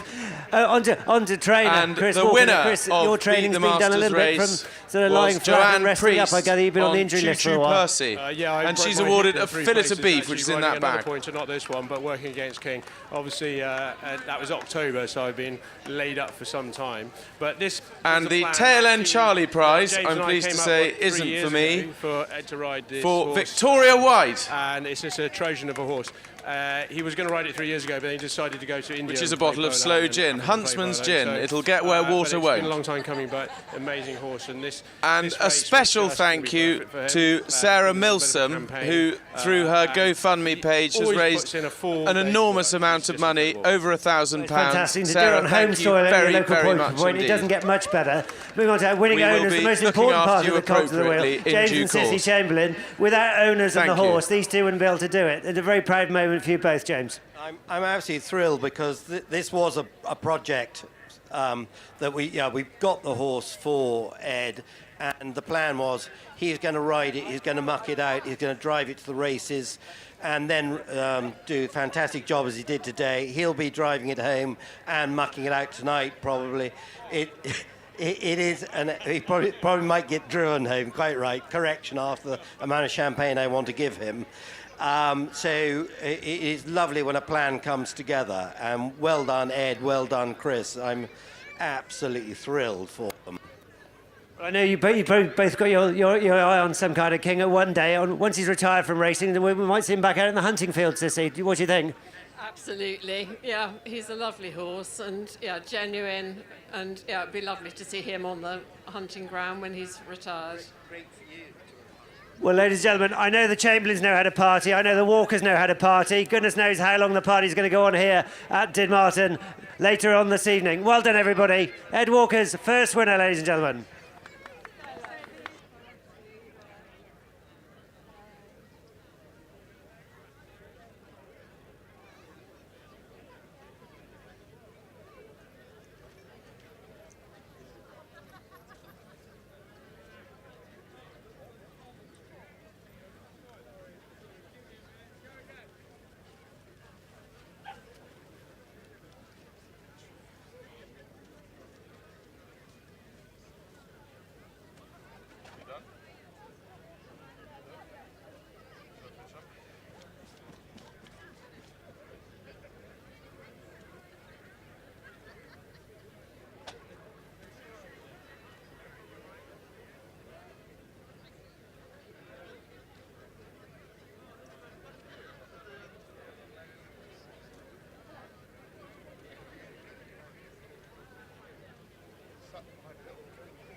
Well, ladies and gentlemen, we just have the two runners for our second race, the intermediate race, very kindly sponsored by Tim Gray. Number 5, Loughnane and Gina Andrews, and number 6, Tara Storm and Evie Hobbs. As you all know Gina as a champion lady point-of-point jockey. A little bit about Evie Hobbs. She's had 2 rides so far in her career, point-of-pointing both on Tara Storm. So going for 3 wins out of 3 this afternoon. The best of luck to you. So we have a match, but it's quite a tight race. And the best of luck to both of our runners.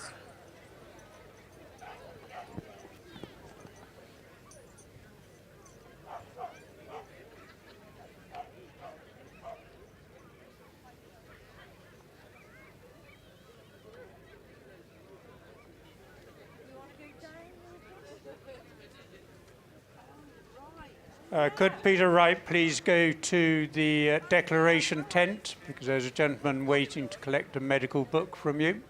Peter Wright, to the declaration tent. Thank you.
Just to remind those wanting to declare for the 4th race that they close at, declarations close at 1:55.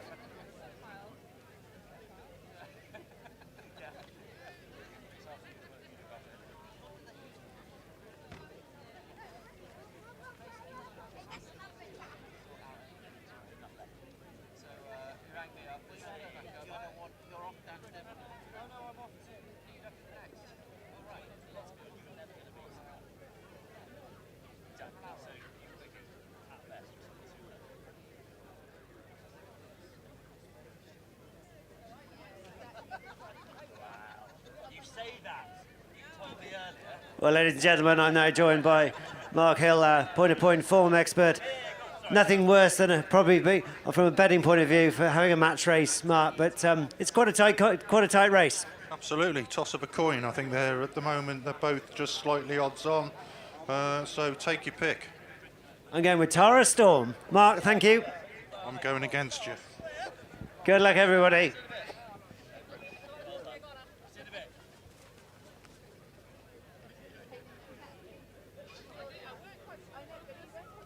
So the two runners are about to step out onto the course for our second race, the Tim Gray sponsored intermediate race. And it's number 5, Locken, in the fawn and white jacket, partnered by Gina Andrews, versus number 6, Tara Storm, and Eve Hobbs in the black colours with the blue hooped cap. So 5, Locken, and 6, Tara Storm on their way to the start for the Tim Gray sponsored intermediate race.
The 2 runners have arrived at the start. They're at the start now for the intermediate race.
So the starters in position on the rostrum.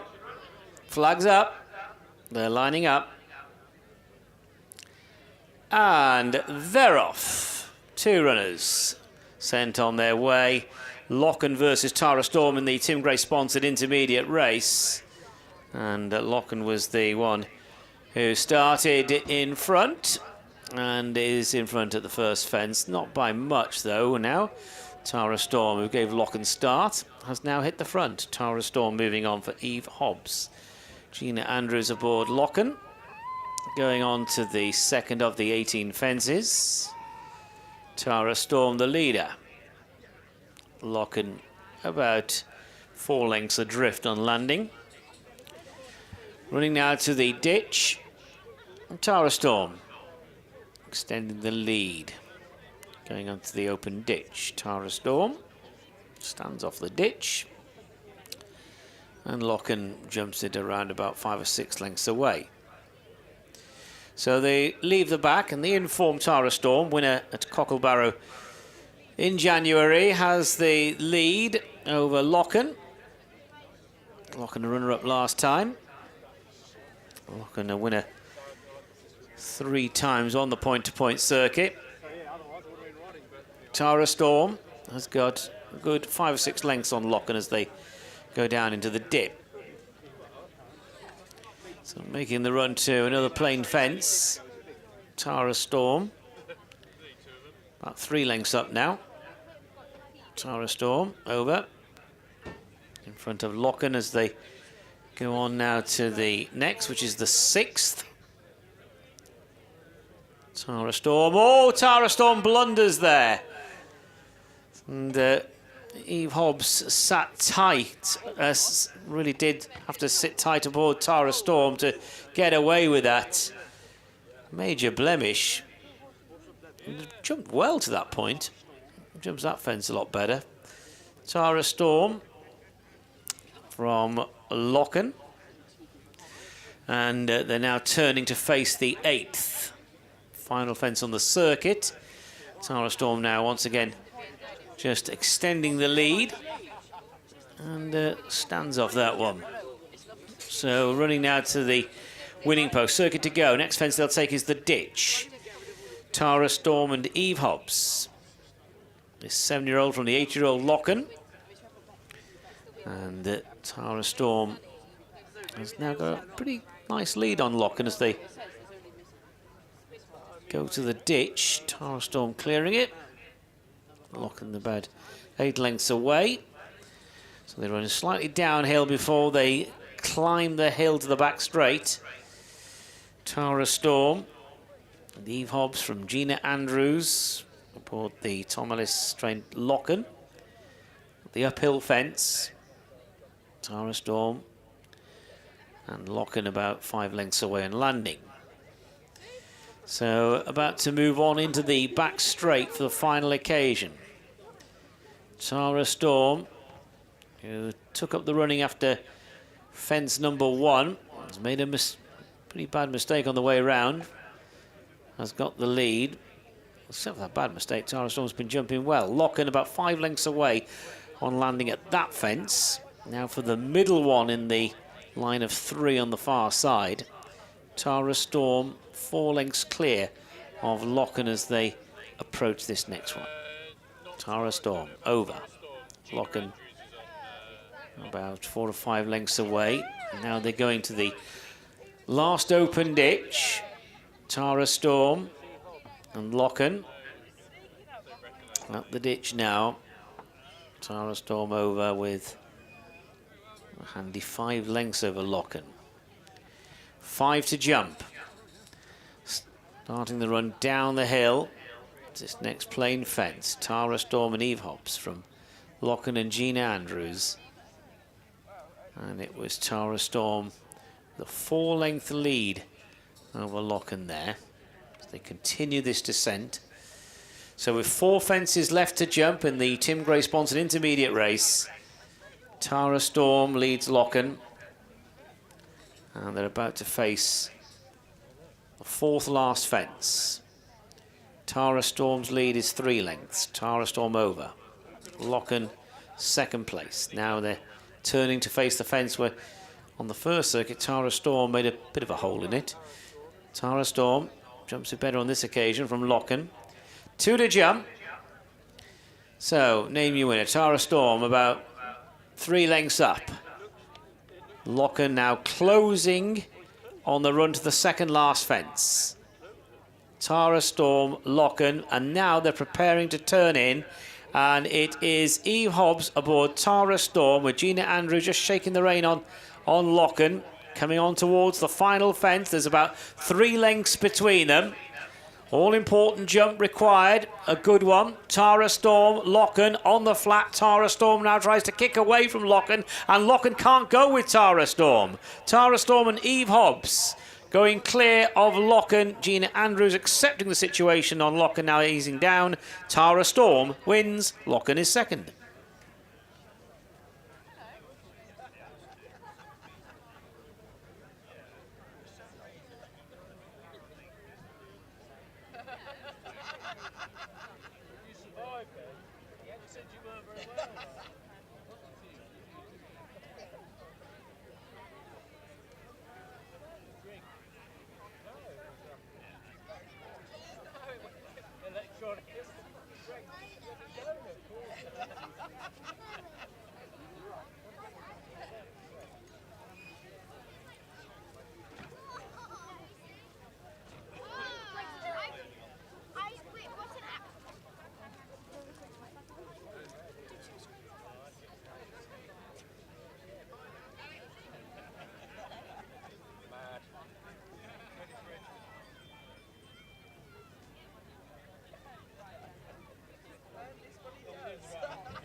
So the unofficial result for the intermediate, the second race on the card today, the match between 5 and 6. The winner was number 6, Tara Storm, from number 5, Locken. The distance was 8 lengths and the time 5 minutes 45.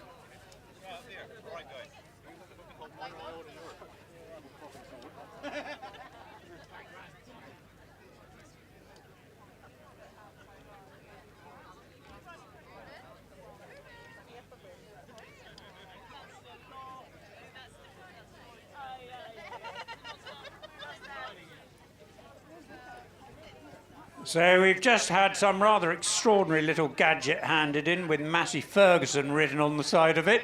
It was found on the ground. If you've lost something, it has a USB sort of looking connector that says out. I'm reliably informed by somebody who, frankly, is a bit of a caveman, but he thinks it's a power bank. Anyway, it's in the declaration tent. If the proud owner of this wants to come and collect it.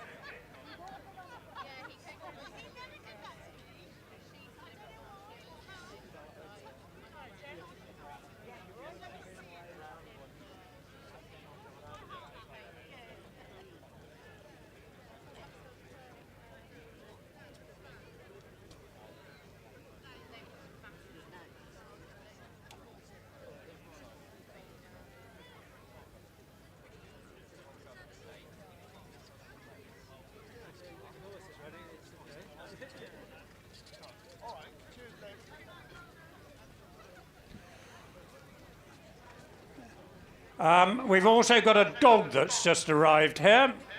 It's more or less a sort of Dachshund oblique Jack Russell. It's a dark individual, and he's been very kindly retrieved by somebody.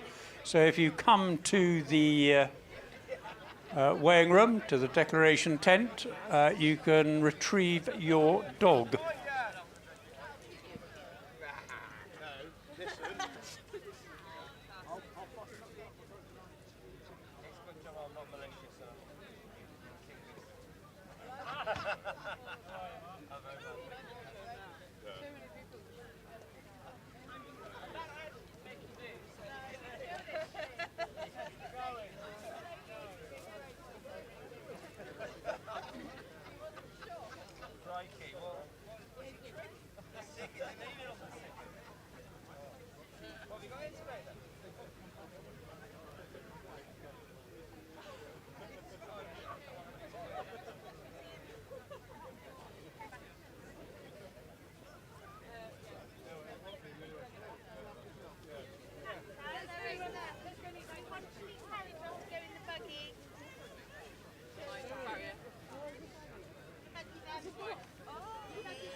Well, ladies and gentlemen, please give a warm welcome back to the winner of our second race, the intermediate race, very kindly sponsored by Tim Gray. It goes to Tara Storm and Evie Hobbs. Ladies and gentlemen, this is Tara Storm's third run in this country. It's his third win, all under Evie, who's having her first rise pointing this season. She won't need reminding, it's a 100% record. And very, very well done to you, Evie, and to winning trainer and father, Jamie Hobbs. He's a super horse. We're going to see lots more of him. It was only a match race, but he's an impressive winner of our second race, Tara Storm.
Saturday mornings I do the gym, so after I've done the gym, I can do from the Saturday.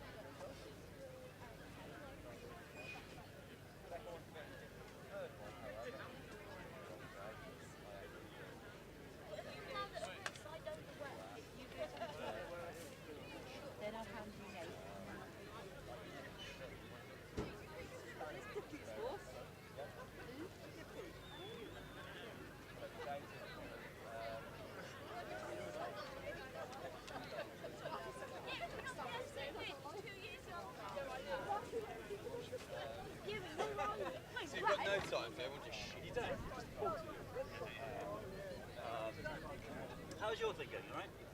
Yeah, I've been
You can't be on there, look, keep looking.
Wade in for the second. And the runners for the third, the Ineos Grenadier Mixed Open Race. Number 9, General Arrow, ridden by Gina Andrews. Number 13, Mr. Dick, ridden by Jeff Barford-Saunt. Number 18, Southfield Theatre, ridden by Lily Bradstock. And number 21, Tangerd, ridden by Daniel Kine. And just to remind you that the weights were published wrong in the programme. They carry 12 stone, not 11.7.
Ladies and gentlemen, we now come to the prize giving for the second race.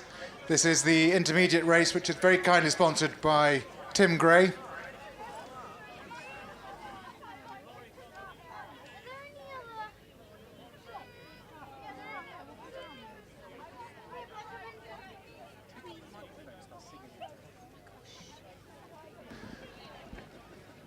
It's always good to have the Gray family here to add a bit of glamour to the podium. But they're here to hand out the prizes to the winner, which was Tara Storm, number 6, ridden by Eve Hobbs.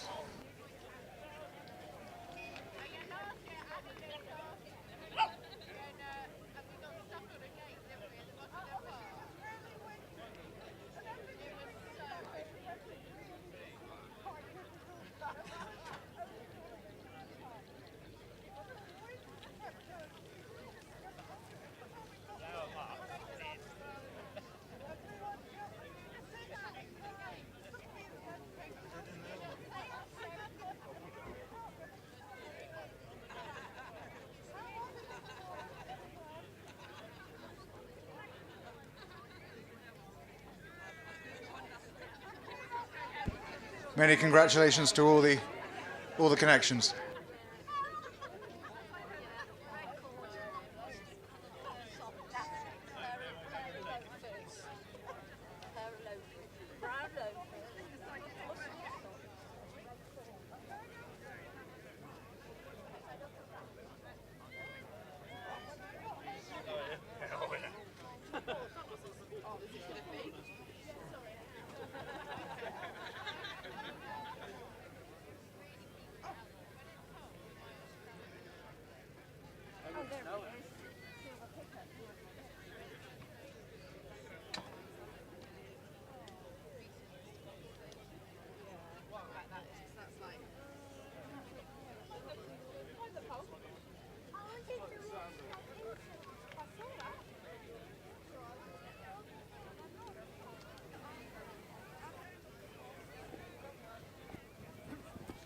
Well, ladies and gentlemen, we've seen a really good performance there by Tara Storm, winning our second race, the intermediate race. I'm now joined by winning jockey Evie Hobbs. Evie, that's 3 out of 3, young lady. It doesn't get much better. 3 rides, early part of your racing career, and 3 winners. No, very lucky to have such a lovely horse. It's all the horse is just spectacular. He just takes me from the start and jumps. He gets in deep, he goes out wide, and he just flies. So yeah, he's great. Wait, this is no detriment to our ladies champion Gina Andrews, but I think that's twice you've beaten her now. I know it was a match race today. You were a bit nervous beforehand. You said this was your worst scenario, only having 2 runners. He probably carted you over the first couple, got to the front, missed one, made a hell of a mistake. I think your huge eventing experience came into play. Yeah, so when I was eventing, we always used to train that you had to kick your stirrups out and get them back, and I think that's what saved us because we got them back in time to jump the next, which I was hugely grateful for. And yeah, it's my worst nightmare riding him in a 2-horse race. Before we've been boxing him in at the start and going because he's a bit quirky. So yeah, going out in front, we've never done that before, so it was new to us both. So yeah, and he took going in front, going behind. So yeah, he's exciting. Well, he certainly is, ladies and gentlemen. Tara Storm had quite highly tried in France as a younger horse, and I know your parents got some strong connections in France, and that's how you came about getting him over to these shores. Yeah, so he went in France, but he's 17 too. He's a big horse, so he's had some time off. We've regrouped him, spent ages good horse, just riding him up the hill, getting him strong and saving him. And he's come out this season bigger and better than ever. Good horse number 9, General Arrow, please go to the paddock. You're doing a brilliant job in the saddle. You and I work together, trying to get you to ride at the jockey style. You're improving with every race. I know you're hoping to apply for your amateur licence with a hunter chase in the future for Tara Storm. Yeah, so now definitely all on for the hunter chase. Today was the final thing to whether we kick on to try and ride him in a hunter chase or not. And he's proven once again that he's definitely a hunter chase horse, so we're going to kick on and try and get the licence. The jockey coach is definitely helping. I think we're starting to look more like a jockey, but definitely event riders still through and through. 3 out of 3, ladies and gentlemen. It doesn't get much better. Our winning rider, Evie Hobbs.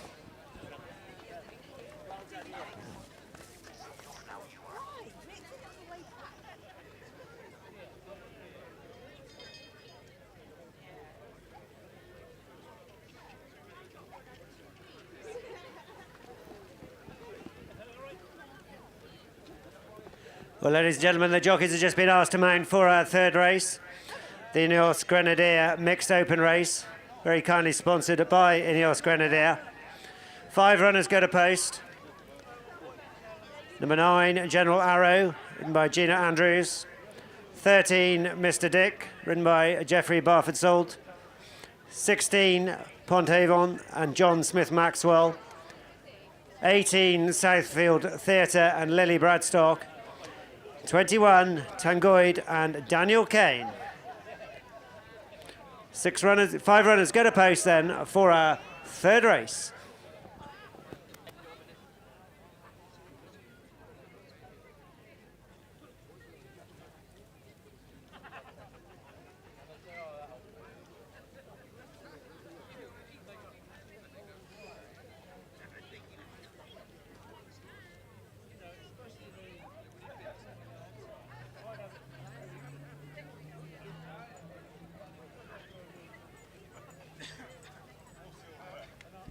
Could Ros please come back to the Secretary's tent? And we've had another credit card handed in. So if you can check your pockets and see if you've got all your cards.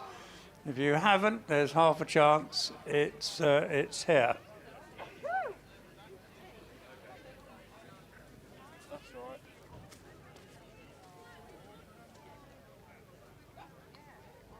And could Harry Greasby come to the declarations tent?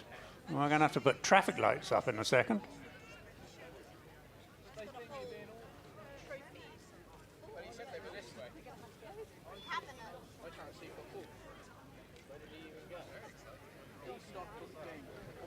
So the winner of the best turned out in the Ineos Mixed Open was number 18, Southfield Theatre.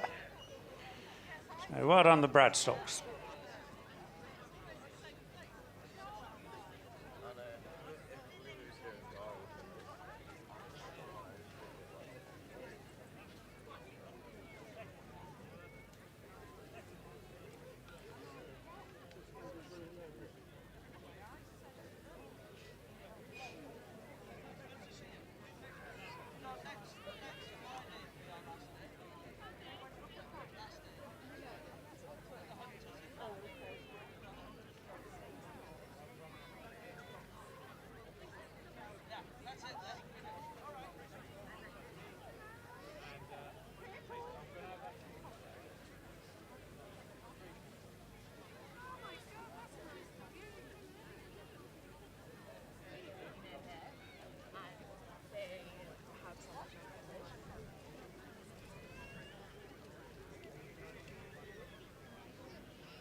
So just a reminder to everybody, declarations for the 5th race close at 2:30.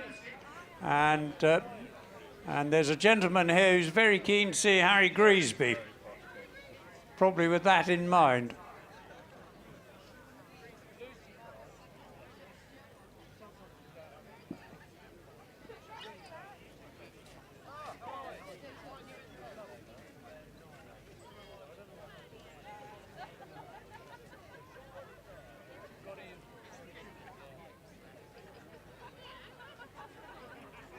So the runners making their way to the start for the 3rd race, the Ineos Grenadier Mixed Open Race. Field of 4 going to post.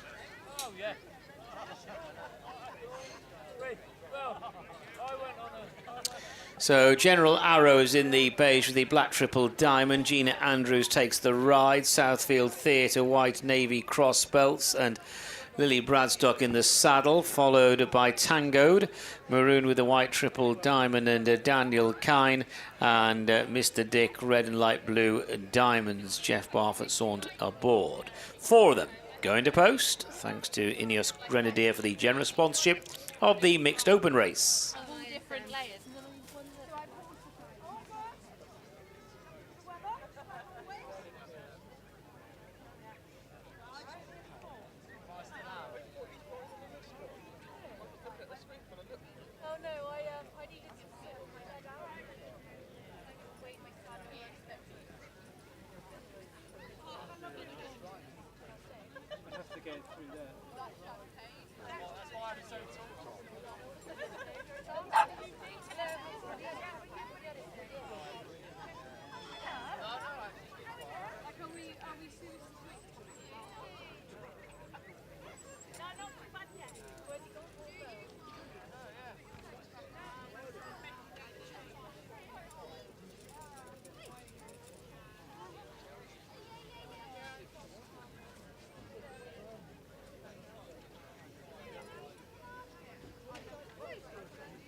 Harry Group.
4 runners at the start for the Ineos Grenadier mixed open race.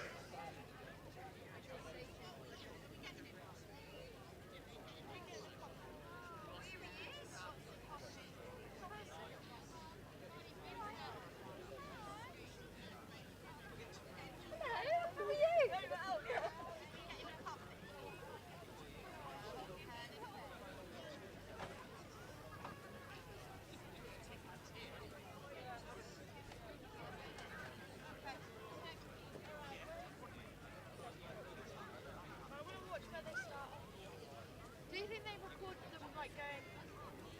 That was recording. It's shocking. Flags up. Lining up, they're off. 4 runners sent on their way for race 3, the Ineos Grenadier mixed open race, going to the first of 18 fences, and the Old Boys Southfield Theatre has gone straight into the lead, being followed by General Arrow, Southfield Theatre, General Arrow 1 and 2, then Mr. Dick and Tangoed, and they had cleared the first. And there is a terrier on the track, just having a look at the field there after fence number 1. Going on towards the second, it's Southfield Theatre, General Arrow, about 5 or 6 lengths separating the first 2. Mr. Dick and Tangoed are next. Southfield Theatre spot on there with the jump at fence 2. General Arrow and Gina Andrews in second, followed by Mr. Dick, who's up and on the inside with Jeff Barfoot saunter board, and Tangoed the back marker. Southfield Theatre clear at the ditch. So the 4 of them move away from the ditch. That was the third fence in the race. So Southfield Theatre, very talented operator, under rules and pointing Southfield Theatre by around about 8 lengths to General Arrow at the downhill fence, and then back in third Mr. Dick, followed by Tangoed the mare and Daniel Kine aboard, going down into the dip then, and Southfield Theatre still holding this clear advantage. From General Arrow, Mr. Dick and Tangoed on the run to another plain fence, Southfield Theatre, with around about 6 lengths on them. Stands off that. General Arrow's second place with an economical jump. Mr. Dick next, and Tangoed coming on towards this fence. Southfield Theatre just coming back to the field now. Southfield Theatre, General Arrow, Mr. Dick and Tangoed going on to the 7th. So they run slightly downhill before they take the fence on the ascent and approach the turn. 4 of them all over. So Southfield Theatre in pole position from General Arrow, with a couple of lengths behind General Arrow. That is Mr. Dick, who's a few lengths in advance of Tangoed. At the fence before the winning post, Southfield Theatre over. From the other 3, General Arrow, Mr. Dick and Tangoed. Circuit to go. Another ditch coming up next. So the 15-year-old Southfield Theatre and Lily Bradstock in front by around about 4 or 5 lengths to General Arrow, Mr. Dick and Tangoed at the ditch. Southfield Theatre did it well. From General Arrow, who's been in second throughout. It's been a closer contest for third place between Mr. Dick and Tangoed. And Tangoed just takes third from Mr. Dick as they take the run now to the uphill fence. So it's Southfield Theatre over from General Arrow and the other 2 together. Mr. Dick on the inside of Tangoed. About to move into the back straight to face the 11th fence of the 18. So they're on their last circuit. Southfield Theatre bidding to make all the running. Southfield Theatre, General Arrow, Tangoed, Mr. Dick. At the first down the back, Southfield Theatre over. 4 lengths in advance of General Arrow. Tangoed is next, and then Mr. Dick. Mr. Dick then would sit around about 8 lengths off the pace. Southfield Theatre, the leader, coming on towards the second of the fences on the back straight. Southfield Theatre over from General Arrow, Tangoed and Mr. Dick. Going on to the last of the ditches in this contest, 6 from the finish. Southfield Theatre The lead down to about 3 lengths now from General Arrow. Southfield Theatre, General Arrow, then Tangoed and Mr. Dick. So they're on the run away from the back with 5 to jump, 5 plain fences, running down the hill. Southfield Theatre's lead is 2 lengths over General Arrow. A gap of 3 to Tangoed, and about 6 to 8 lengths away is Mr. Dick, who's just getting tap for toe as they jump that fence. And now they make the downhill run. 4 to jump. And Southfield Theatre has got a bit of company. General Arrow riding into town now, only a length between them. Southfield Theatre, General Arrow, as they go towards 4 out, and there's now nothing between them. Southfield Theatre, the inside of General Arrow, they take it together. They're about 6 lengths in front of Tango, who's gone about 15 clear of Mr. Dick. So they've got 3 to jump. And on the inside, Southfield Theatre, to the outside is General Arrow. And trying to get on terms with them is Tango, who's miles clear of Mr. Dick. On the run to 2 out. And General Arrow's taken over for Gina Andrews. Coming towards the second last. And it is General Arrow up and over from Southfield Theatre, landing in second. Tango is back in third. Mr. Dick hasn't got to the fence yet. And off the turn, it is General Arrow heading down towards the final fence and going clear now of the veteran Southfield Theatre. General Arrow at the last. Soars over it, and is about 10 lengths clear. On the run in, General Arrow now being eased down the hands of Gina Andrews. General Arrow will collect. Southfield Theatre booked for second place, followed by Tangoed in third, and Mr. Dick a long way behind in fourth.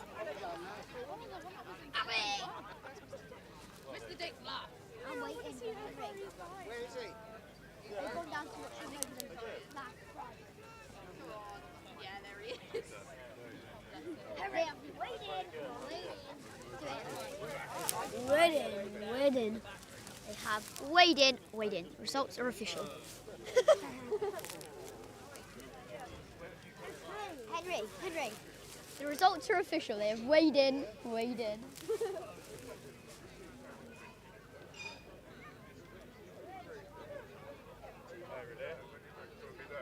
I'm getting up here. See you later.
So the unofficial result for the Ineos Grenadier mixed open race, the third on the card this afternoon. The winner was number 9, General Arrow. Second was 18, Southfield Theatre. Third was 21, Tangoed. And the fourth horse was number 13, Mr. Dick. The distances were 5 lengths and 12 lengths, and no time was recorded.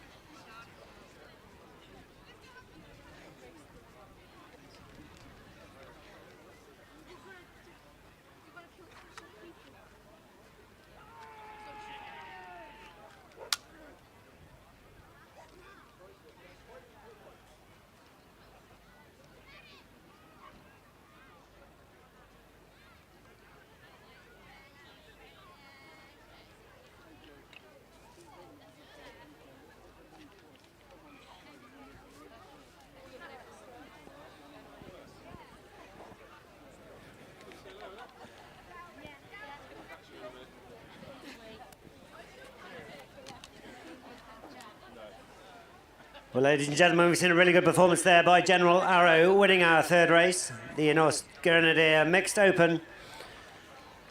Quick conversation for our winning rider, Gina Andrews there. General Arrow putting a really good performance in to win our Mixed Open race.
So the runners for the fourth race, the 255, the PPORA Club Members Conditions Race Level 2, are number 1 ahead of the game, ridden by Jeff Barford-Zaunt. Number 4, Count Simon, ridden by Daniel Kine.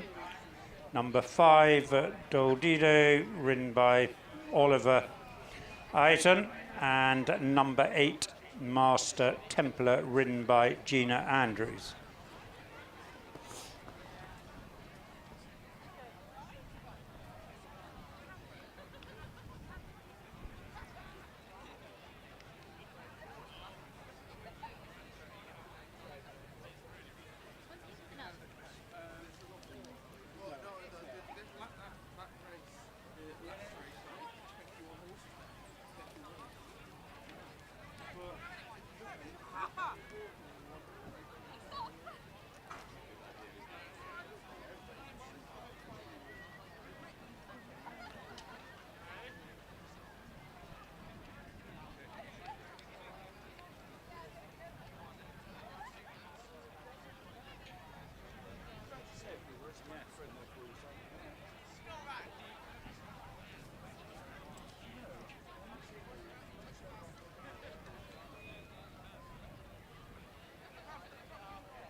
So just to go through the runners for the fourth race again, the PPORA Club Members Conditions Race Level 2, very, very kindly sponsored by E&S Shops Limited. And the runners are number 1 ahead of the game, Jeff Barford-Zaunt. Number 4, Count Simon, Daniel Kine. Number 5, Doldidu, Oliver Aiton. And over the page, number 8, Master Templar, Gina Andrews.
Wait in, horses away. They're probably already gone.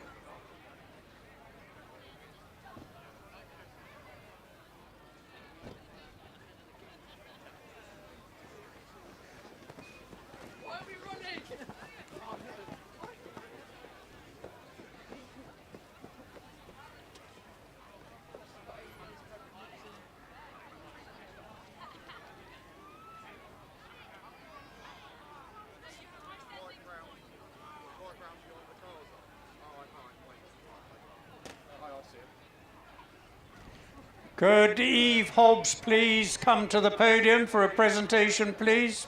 Eve Hobbs.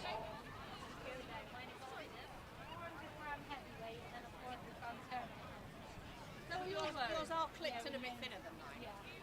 That's all right then, at least feel better. Mine has like a little...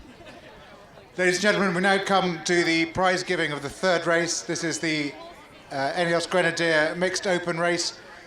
Very kindly sponsored, obviously, by Enios Grenadier, who have sponsored the entire series across point-to-pointing. And the winner is number 9, General Arrow, ridden by Gina Andrews. Could she be joined with all the winning connections, please?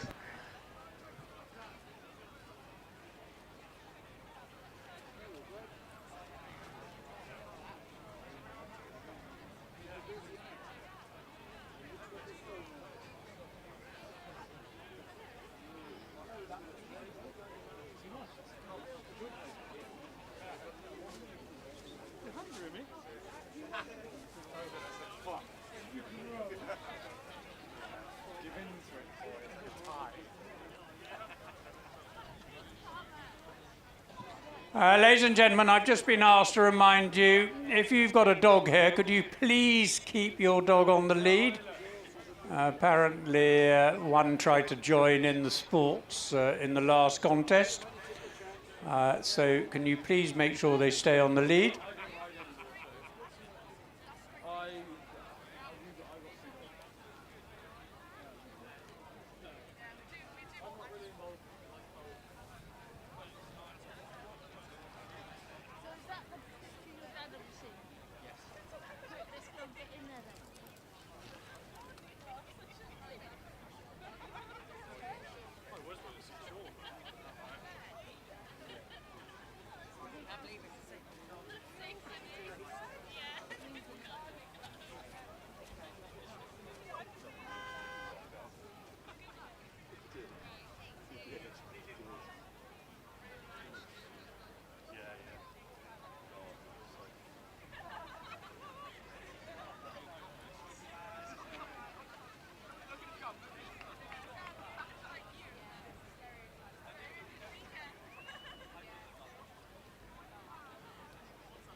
But he didn't understand. She was like, I can't pay you. You need to contact me. And he was like, what?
Could we have horse number 4, Count Simon?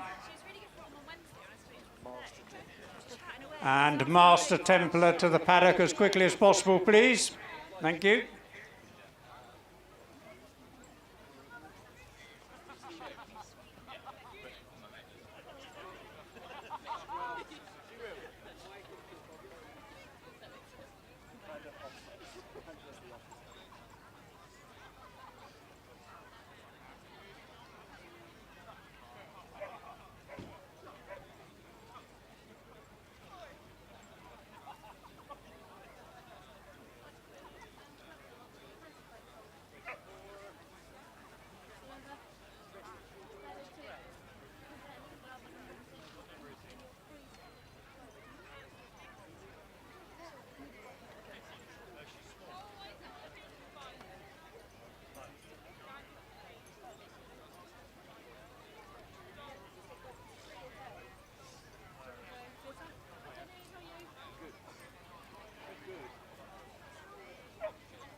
Well, ladies and gentlemen, the runners are in the parade ring for our 4th race, the PPORA Club Members Conditions Race.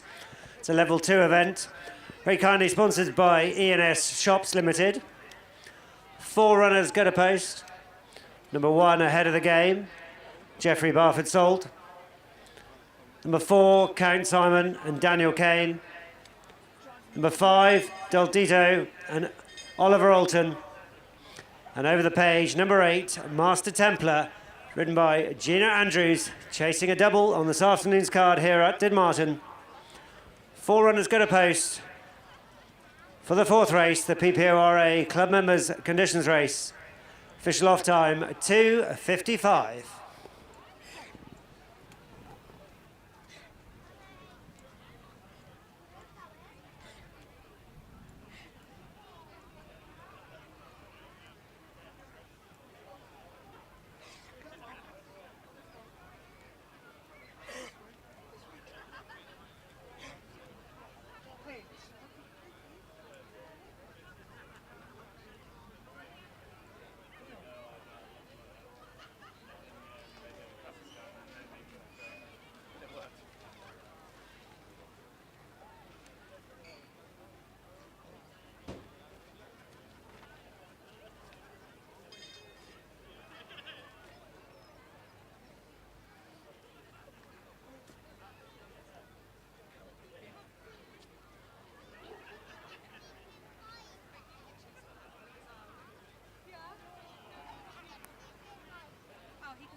So just a reminder for those wanting to run in the 6th race, decorations close at 3:05.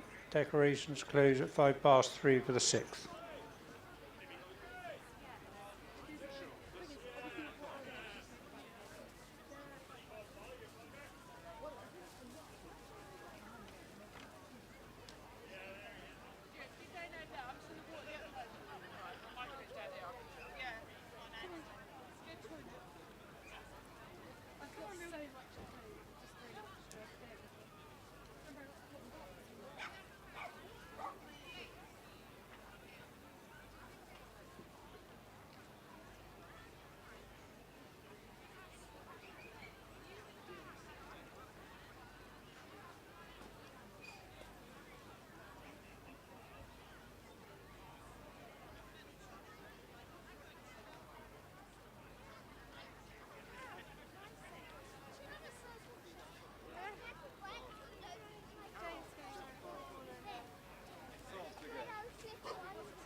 So the runners are about to leave the parade ring for the PPORA Club Members Conditions Race, sponsored generously by E&S Shops Limited, Level 2 race. Also a reminder to all connections to please return all armbands. We are missing armband number 9, which I believe was used for General Arrow earlier on. So all armbands must be returned. So the 4 runners are leaving the paddock.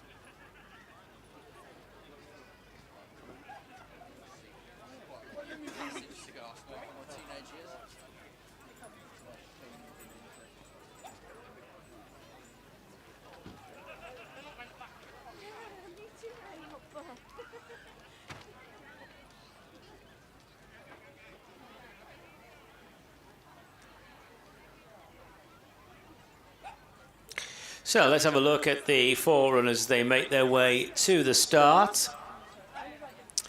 Master Templar, winner last time, is in the dark blue with the white diamond, light blue sleeves. Gina Andrews looking for a double on the day. Master Templar is followed by number 1 ahead of the game, and Jeff Beaufort Saunt aboard ahead of the game. Hasn't run this season, has the red and light blue diamond colours.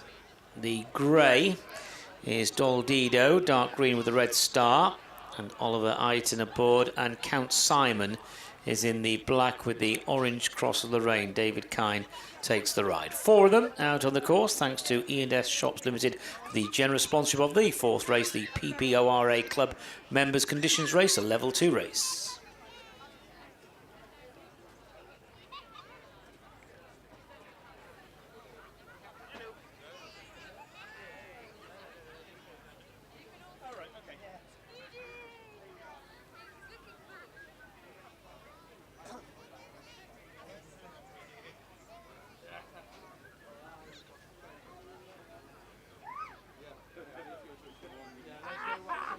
I want to watch all that screen up.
The 4 runners are at the start.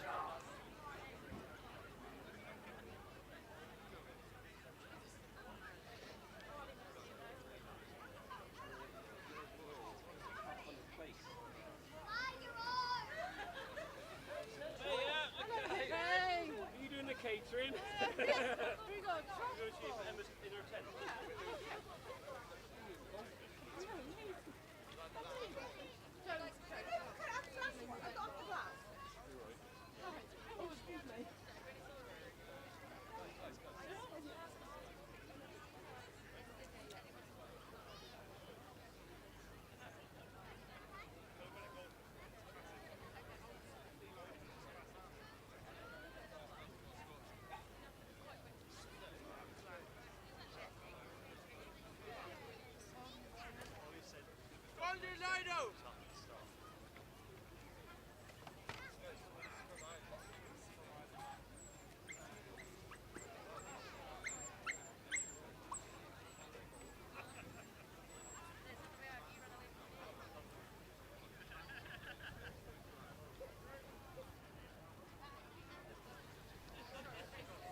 Starters on the rostrum, flag raised, they're lining up. And they're off. 4 runners sent on their way. There must have been a good 8 to 10 lengths between them as they face the starter. And it's Dol Dido, the first to show from Count Simon, Master Templar, and ahead of the game. And they square up to the first fence now. All over the first in this, the PPORA Club Members Race, Conditions Race, sponsored by Index Shops Limited. Going on towards the second fence, it is Dol Dido, the leader.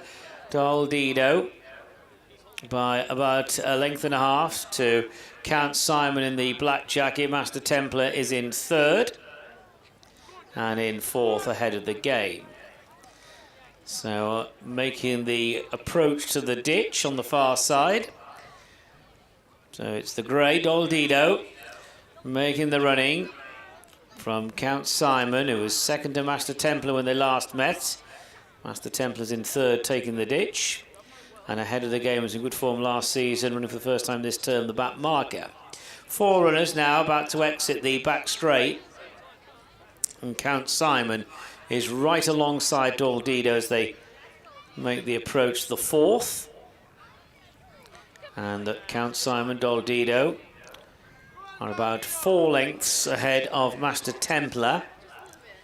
Still bringing up the rear, a few lengths adrift, is ahead of the game.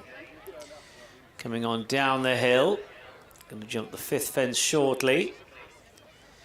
And a little to choose between Dol Dido and Count Simon. Dol Dido with the advantage going into this fence. Dol Dido, Count Simon, Master Templar, followed by ahead of the game. Running to another plain one. Dol Dido rising in front with a length advantage over Count Simon. Master Templar about 3 lengths away.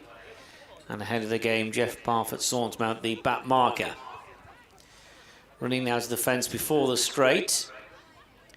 Dol Dido from Count Simon. Dol Dido over. Count Simon second. Master Templar landing in third for Gina Andrews, looking for a double on the day. And ahead of the game, remaining in last place, but in touch with the others as they turn in to jump the 8th fence. Dol Dido will rise in front. And not a lot for second place there between Count Simon and Master Templar. Master Templar went right up sides Count Simon for second as they took that fence. And that pair are about 6 lengths clear ahead of the game. And they're now going to the 9th, which is another ditch. So it's Dol Dido, the leader, from Count Simon, Master Templar, and ahead of the game. So Doldido over. Count Simon, Master Templar disputing second place. And ahead of the game is still at the back. Starting the climb. Heading now towards the far side. Larkhill winner, Doldido, the leader. Going on to the 10th, leads by 2 lengths to Count Simon, Master Templar. And then ahead of the game, jumping that fence, Doldido still in front. Count Simon second, Master Templar third. And ahead of the game, the back marker of the 4. Moving on to the 11th, first down the far side on their last circuit now, Doldido the leader. Doldido from Count Simon, Doldido, Count Simon. And only a length between them, no more. Master Templar's just dropped a few lengths on the front too. Master Templar would be about 6 or 7 lengths off them now. But in turn, nicely ahead of the game. Going to the second down the back. Now Count Simon right up sides Doldido. As they jump this fence, Count Simon with a narrow advantage. Count Simon, Doldido by around about 6 lengths to Master Templar, who's clear of ahead of the game. Going on to the last ditch, 6 from home. Count Simon on the inside of Doldido. Count Simon by 3 parts of a length to Doldido. And then a break of around 3 lengths to Master Templar, who again on the flat is trying to close. The one losing touch is ahead of the game. Running on down the hill, 5 to jump. Count Simon in front of Doldido, Master Templar. And then a break of around 20 lengths at least to ahead of the game. So with 4 fences to negotiate, Count Simon running down the hill has the lead for Daniel Kine. Count Simon coming on towards the final 4 fences of the contest. Count Simon, but the other 2 snapping at his heels. Master Templar on the inside of Doldido. Doldido a lot quicker than Master Templar there for second place. They're well ahead of the game. 3 to jump. Count Simon in front. Doldido second, trying to rally.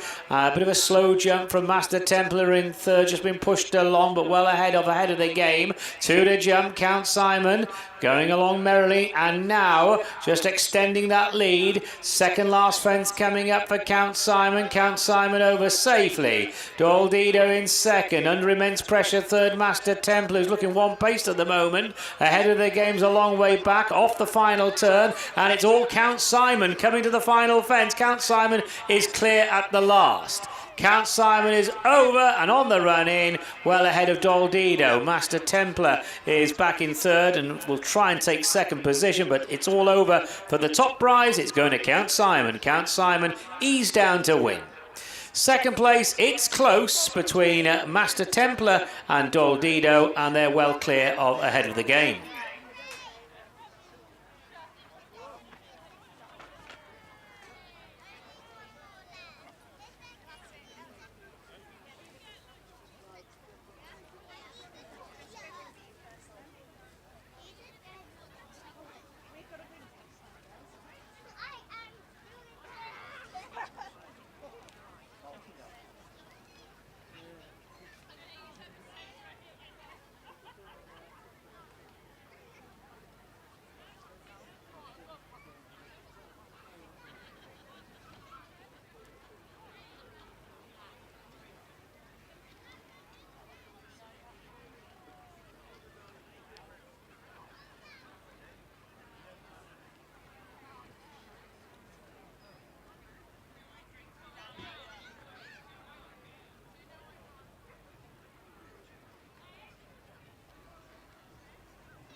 So the unofficial result of the fourth race, the PPORA Club Members Conditions Race Level 2, very kindly sponsored by ENS Shops Limited.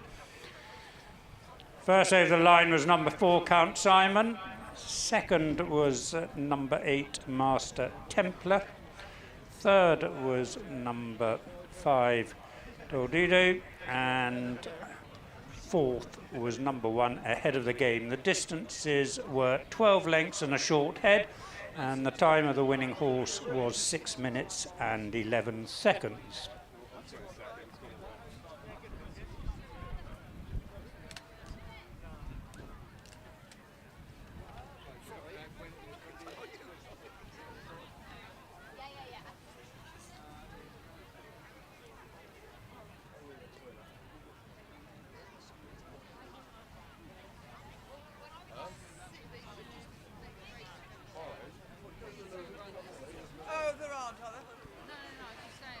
So the runs and riders for the fifth race, the Riders Conditions Race Level 3, very kindly sponsored by Procam Chemica Limited.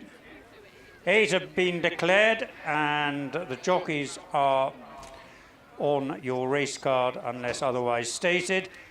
The runners are number 1, Paco de la Soleil, ridden by Charlotte Seymour Williams. Number 2, Blake Rigg. Number 3, Cobra de Mai. Over the page, number 7, Dunikos. Number 8, Halloween Harry. Number 11, Mad for Action. Number 15, Robin Why Not. And finally, number 16, Skip the Cuddles, ridden by Harry Greasby. And there is indeed a colour change in this race. Number 7, Dunikos, now wears pink and white stripes and striped sleeves and cap.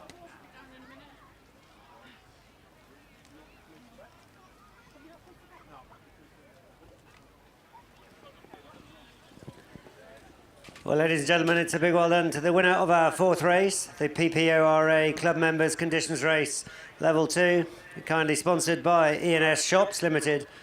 Goes to Count Simon and Daniel Kane. Big well done to Rob Varnum, our winning owner. And Count Simon being our furthest traveller here at Didmarton this afternoon, making the 2.5-hour journey from the Chidlook and Fulton Cowdrey area. Big well done to Count Simon, winning our PPORA Club Members Conditions Race.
Yeah, that's fine, Kate.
Good number 15, Robin Why Not, and 16, Skip the Cuddles, make their way to the paddock as quickly as possible, please.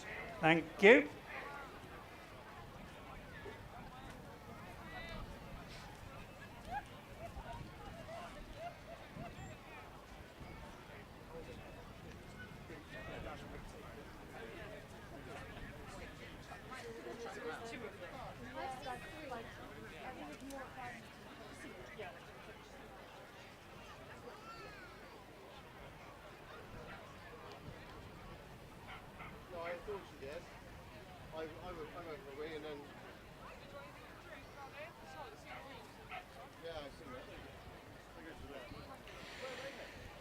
So weighed in for the fourth race.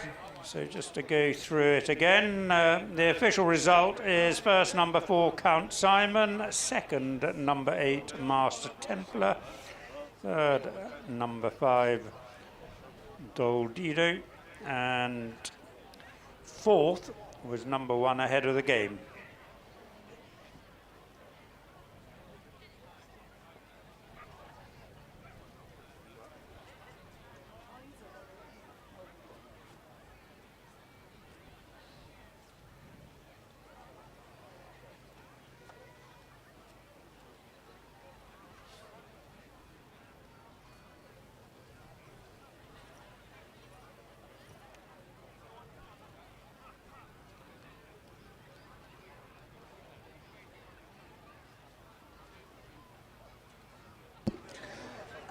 Ladies and gentlemen, we now come to the prize giving of the fourth race. This is the PPORA, so the Point to Point Owners and Riders Association Club Members Race. This is very, very kindly sponsored by E&S Shops in Malmesbury. Prizes will be handed out by Julie Hoskins and able assistants. And this race was run by Count Simon.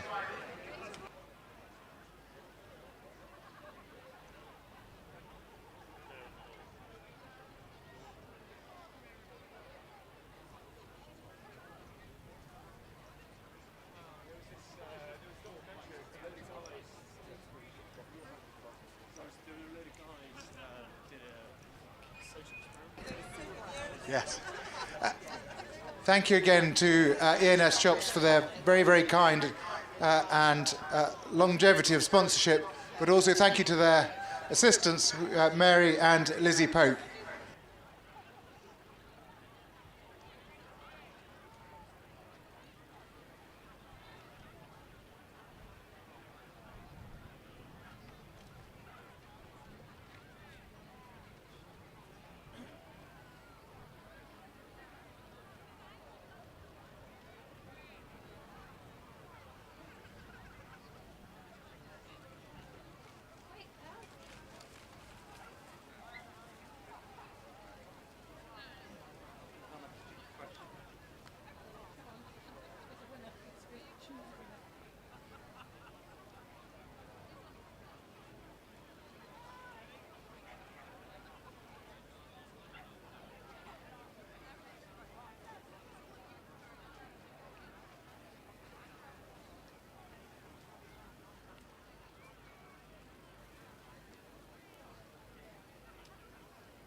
This is a message for the connections of General Arrow from the third race.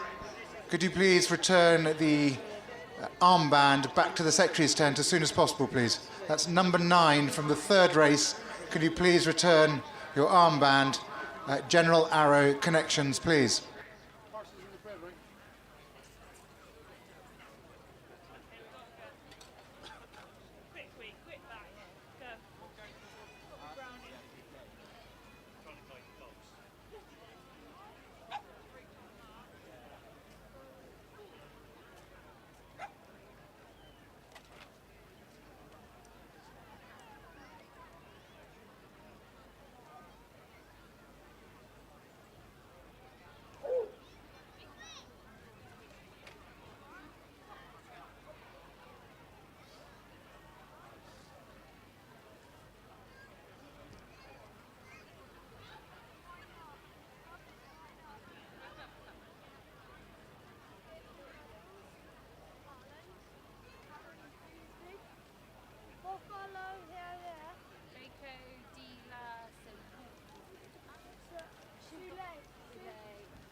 Ladies and gentlemen, we have an extra presentation to make here. This is the West Mercian Area Novice Rider of the Day, and this is going to be presented by Jim Squire, the chairman, and it goes to Eve Hobbs.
Well, ladies and gentlemen, the runners and riders are in the parade ring for our 5th race.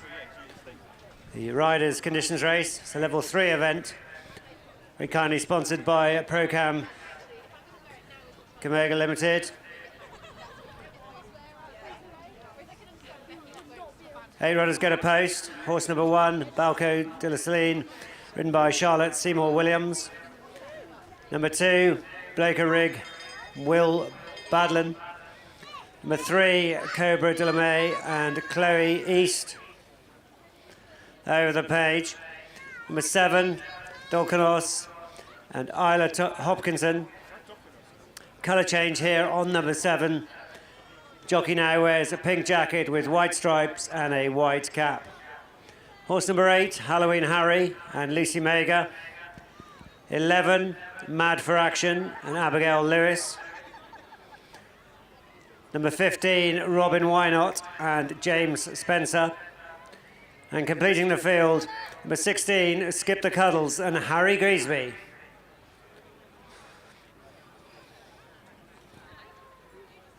So 8 runners get a post then for our 5th race, the Riders' Conditions Race. Official off time, 3:30.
No, I don't. Not here, not now. Thank you.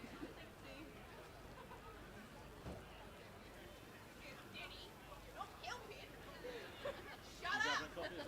Yeah, I will.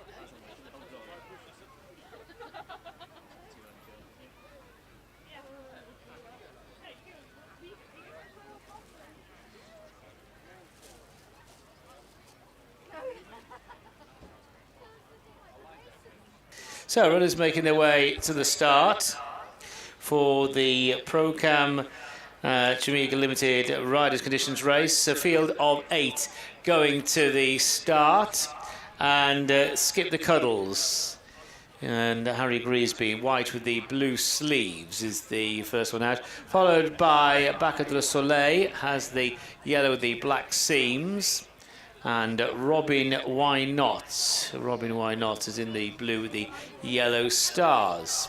Green and yellow quarters of number 2, Blake Rigg. That's Blake Rigg ahead of Dunikos, who's got the pink and white stripes. Number 7, Dunikos.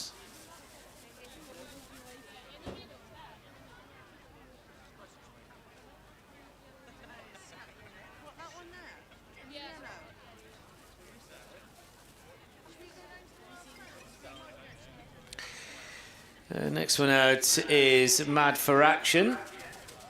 Mad for Action and Abigail Lewis, number 11. Has the black with the purple cross the rein, spot the noseband and cheek pieces. And Cobra de May, number 3, and Chloe East in the red with the yellow star. Halloween Harry follows. Lucy Mager taking the rider board, number 8, Halloween Harry in the red and blue hoops with the green cap. So that's the field out on the track for this Procam Camiga Limited sponsored Riders Conditions Race Level 3 race. It's the 5th race of the afternoon.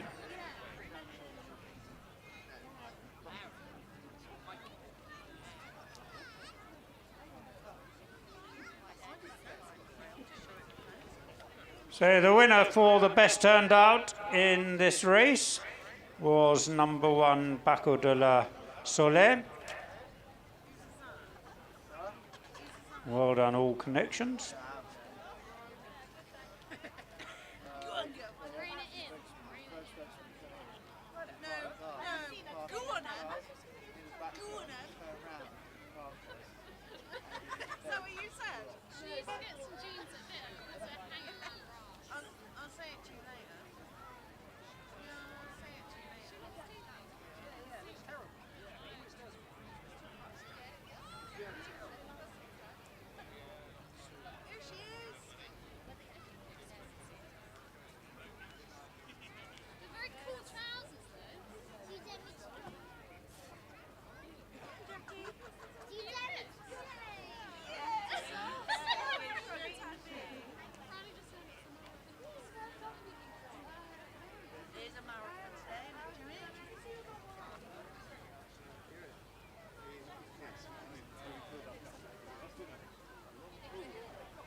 The runners are at the start for race 5.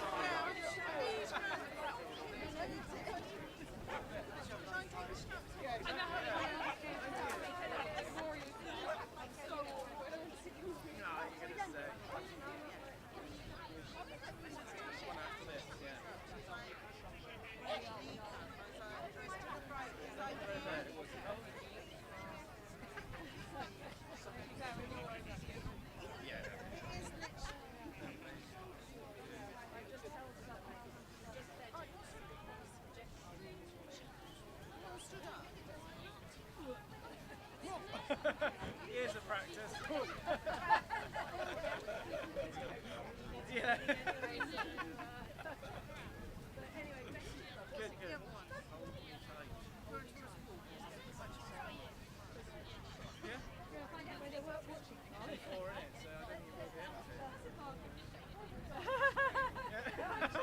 That's just more confident than I was saying earlier.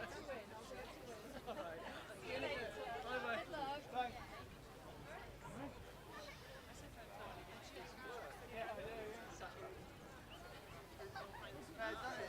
Done it. 10 slaps. 10 slaps.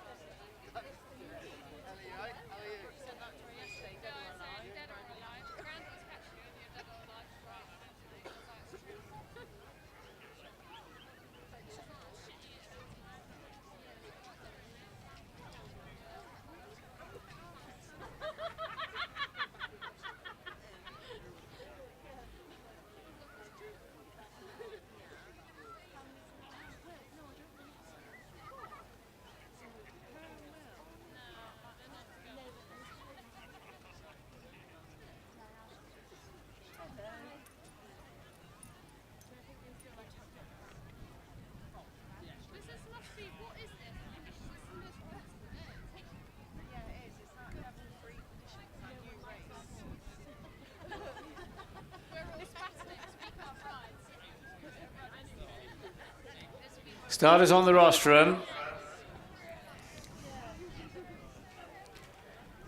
So they prepare to make a line. Coming in quickly. Stars has told them to take a turn. Flag wasn't up.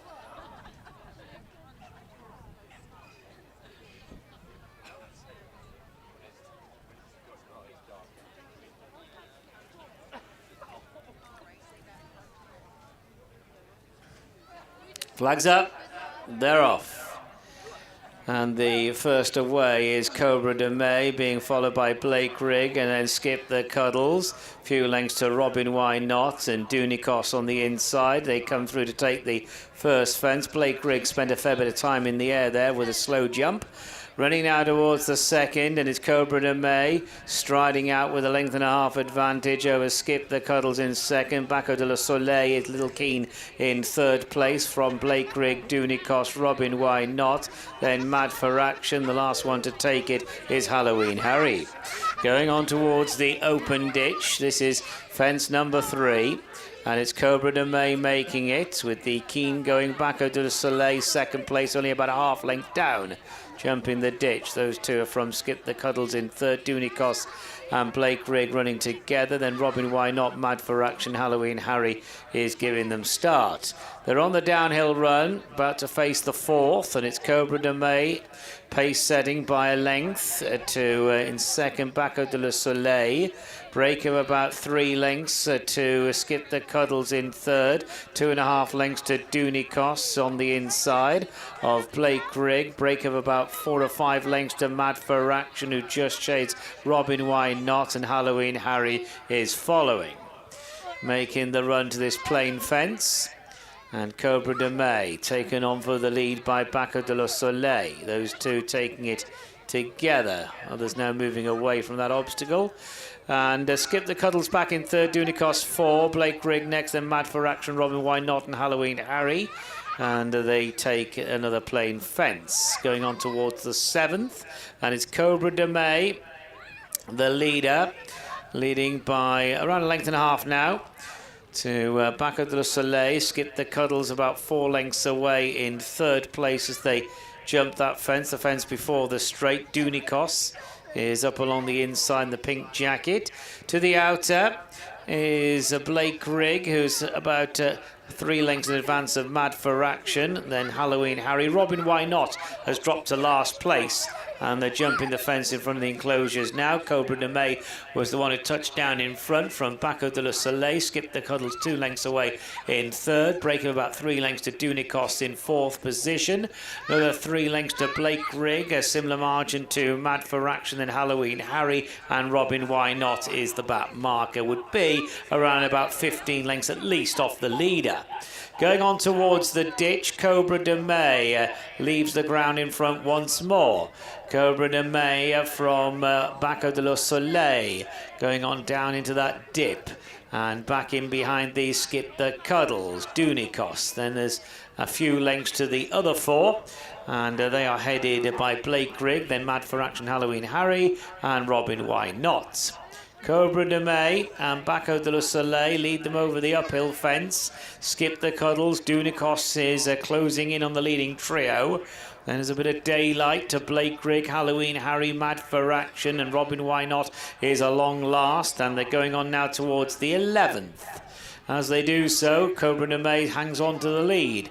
Cobra de May over half a length in it. Cobra de May followed by Baco de la Soleil, then Skip the Cuddles and Dunikos. And these are clear of Blake Rigg, Halloween Harry, Mad for Action, and Robin Why Not. They're stringing out behind the leading quartet. So it is still Cobra de May and Baco de la Soleil. Not a lot in it as they land there. Dunikos now tries to move into third. Skip the Cuddles fourth. They're clear of Blake Rigg outpaced, followed by Halloween Harry. Mad for Action's just being eased down, and that one being followed by Robin Why Not, and jumping the open ditch there, the front 4 over it safely. So it is Cobra de May 1, Baco de la Soleil 2, Skip the Cuddles 3, Dunikos 4. They are clear then of Halloween Harry, who's just overtaking Blake Rigg. The other two have pulled up over on the far side, Mad for Action and Robin Why Not. Meanwhile, mile. They just jumped the fifth fence from home, and it's Cobra de May and Baco de la Soleil. We've skipped the Cuddles 3 lengths away. Dunicos is following. Halloween Harry's trying to get on terms, being followed by Blake Rigg, and they've got 4 to jump. Going on towards the fourth last, Cobra de May has made all to this point. Cobra de May from Baco de la Soleil, and then Skip the Cuddles and Dunicos. They're all there, banging contention. Skip the Cuddles and Dunicos, if good enough, they're within striking distance. They're jumping the third last now, and it was Cobra de May who landed in front of Baco de la Soleil. Skip the Cuddles called on for an effort. Dunicos 3 lengths further back. Halloween Harry is plugging on behind these, and that one is well clear of Blake Rigg as they come towards the second last. Cobra de May the leader there. Cobra de May has skipped the Cuddles, now moves into second position. Baco de la Soleil has dropped to fourth, overtaken by Dunicos. On the run down towards the final fence, Cobra de May and Skip the Cuddles tries to challenge Cobra de May as they come down to the last. Cobra de May by about a length to Skip the Cuddles in second. They're 10 clear of Dunicos in third, and they're halfway up the run in. It's Cobra de May being chased all the way to the line by Skip the Cuddles. Cobra de May and Skip the Cuddles as they go to the finish. It's Cobra de May and Skip the Cuddles. They're clear of Dunicos, and further back then to Baco de la Soleil and Halloween Harry.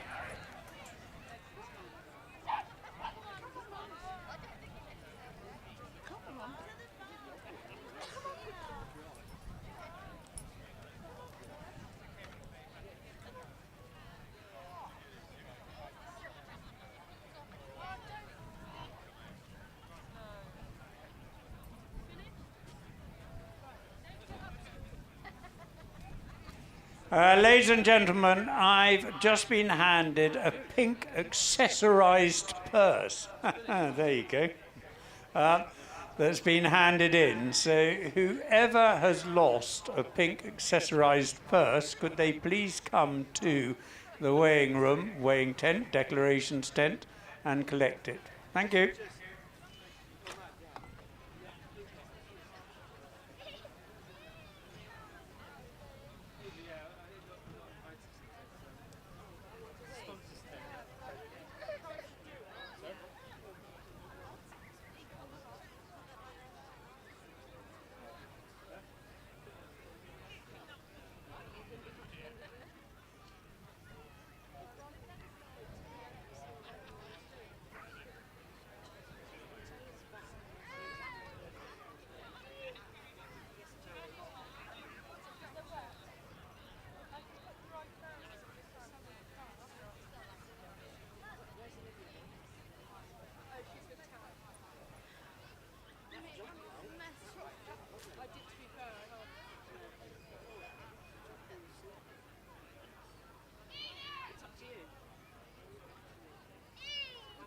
So the unofficial result of the fifth race, the Riders' Conditions Race Level 3, very kindly sponsored by Picky at Procam Camiga Limited. The winner was number 3, Cobra de May. The second was number 16, Skip the Cuddles. The third was number 17, I beg your pardon? I beg your pardon, third was number 7, Dunicos, and the fourth was number 1, Baco de la Soleil. And the distances were 2 lengths and 7 lengths, and the time of the winning horse, an impressive time, was 5 minutes 47 seconds.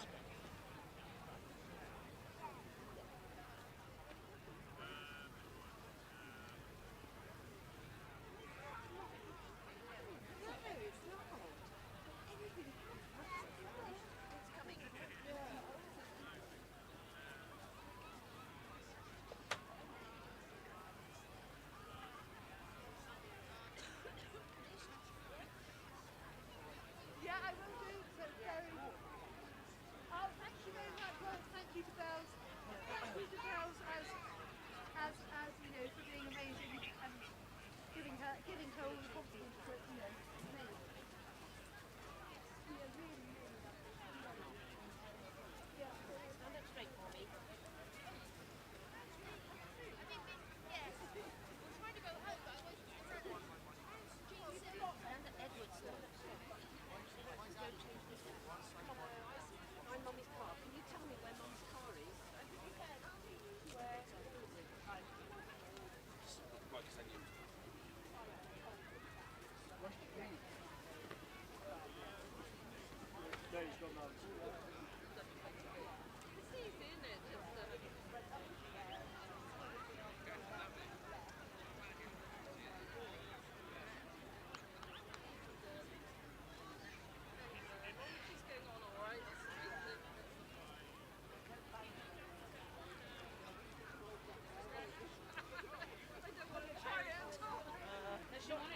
Well, ladies and gentlemen, please give a warm welcome back to the winner of our 5th race.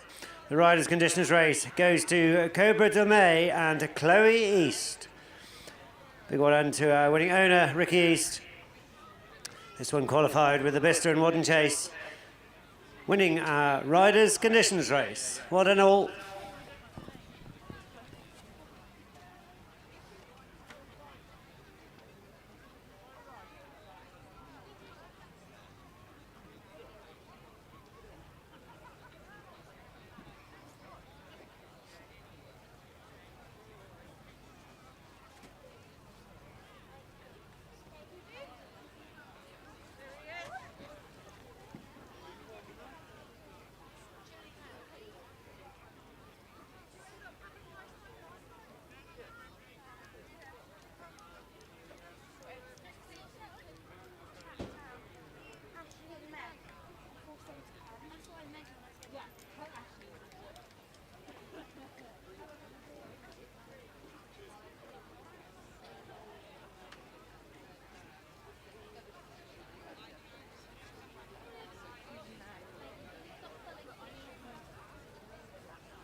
Tim again.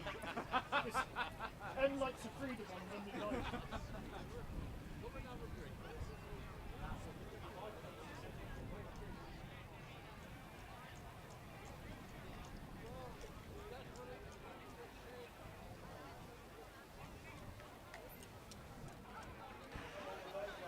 So the runners for the final race, the maiden race, very kindly sponsored by Alec Jarrett Limited. And it's wonderful to see Stuart here today. So number 1, Bellamy's Boy. The riders are as on your race card unless I say different.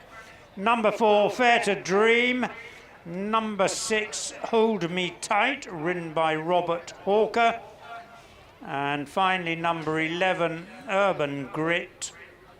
And that makes up our 4 runners to finish the card today, kindly sponsored by Alec Jarrett Limited.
Wade in, horses away.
Ladies and gentlemen, we come to the prize giving of the 5th race.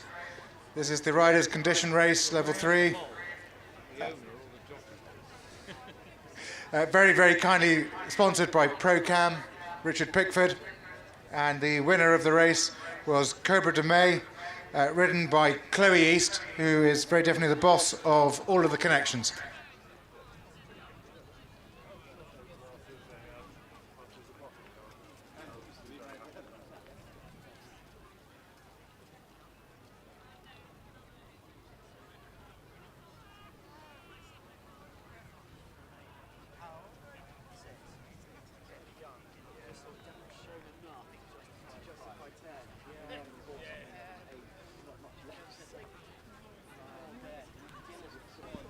Chloe being the jockey, the trainer, and the owner of the connections, and this is their first win. Many, many congratulations, and thank you very much again to Richard Pickford of ProCam for sponsoring the race and handing out the prizes.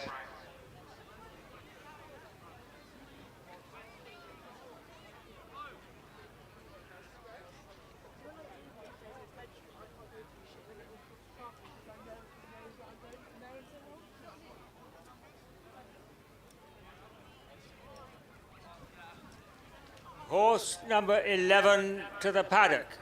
Horse number 11 to the paddock.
Well, ladies and gentlemen, the jockeys are in the parade ring for our sixth race.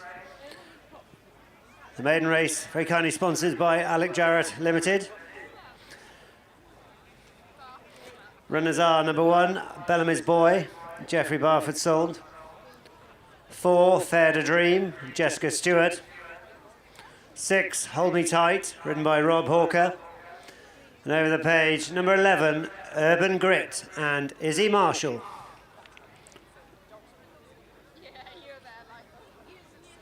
The 4 runners go to post for our sixth and final race, the maiden race. Once again, a big thank you to our race sponsors, Alec Jarrett Limited.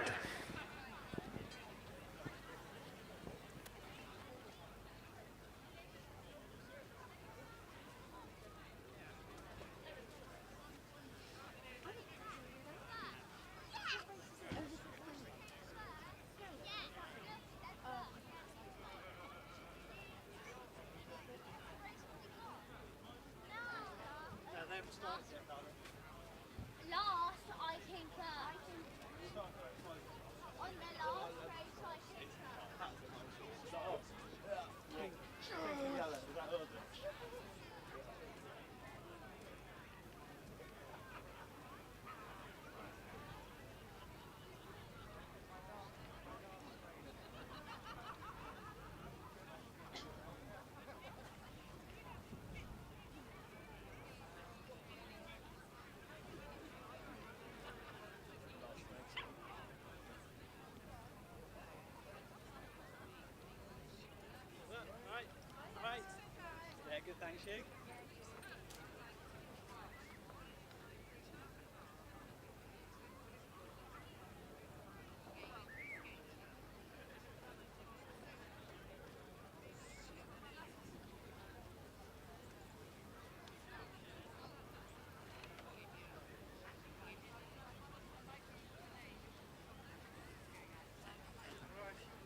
Fred's going to do it for him. I said, Fred's probably designed it for himself. Yes, I hasn't think he? so. Yeah.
So the field of 4 are making their way out onto the course for the 6th and final race of the afternoon. It's the Alec Jarrett Limited sponsored maiden race.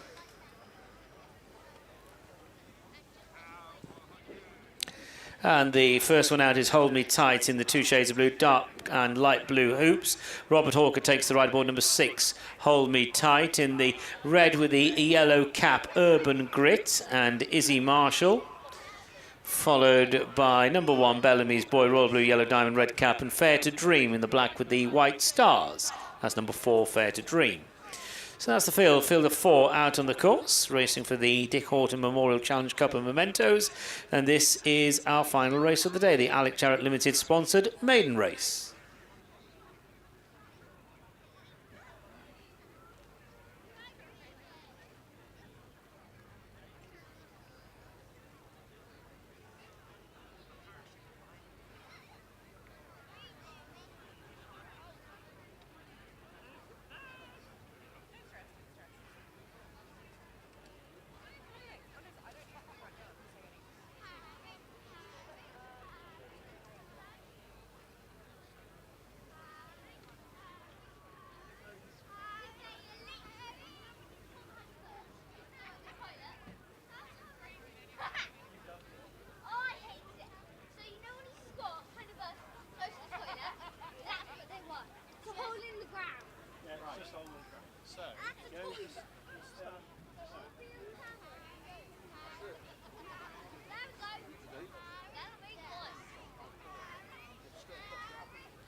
So the 4 runners have arrived at the start.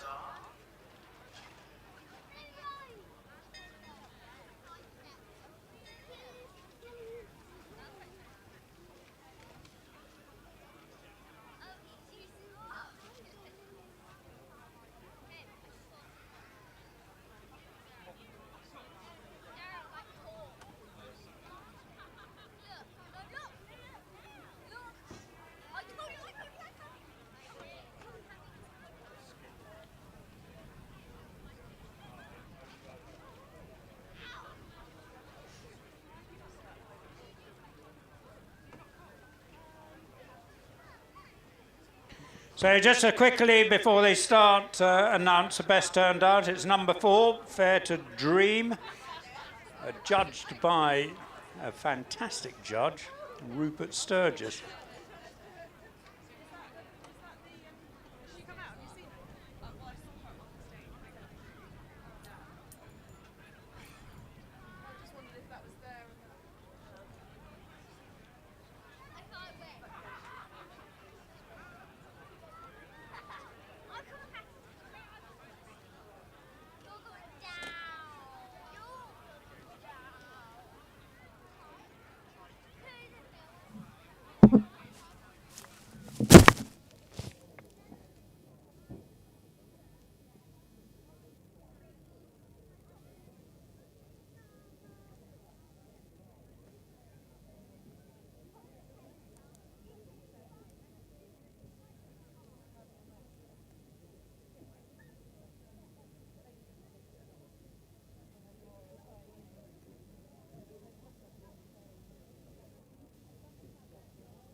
Starters on the rostrum, flags up, and they're off.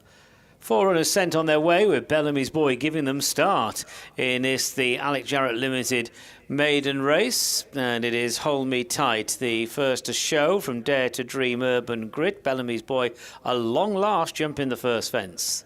So over the first of the 18 fences. So going across the top end of the track, it's Hold Me Tight, and Robert Hawke making the running, and leads by a length and a half. Dare to Dream black and white colours holds second place, Urban Grit third, and a gap of around about 4 or 5 lengths to Bellamy's Boy. Jumping the second.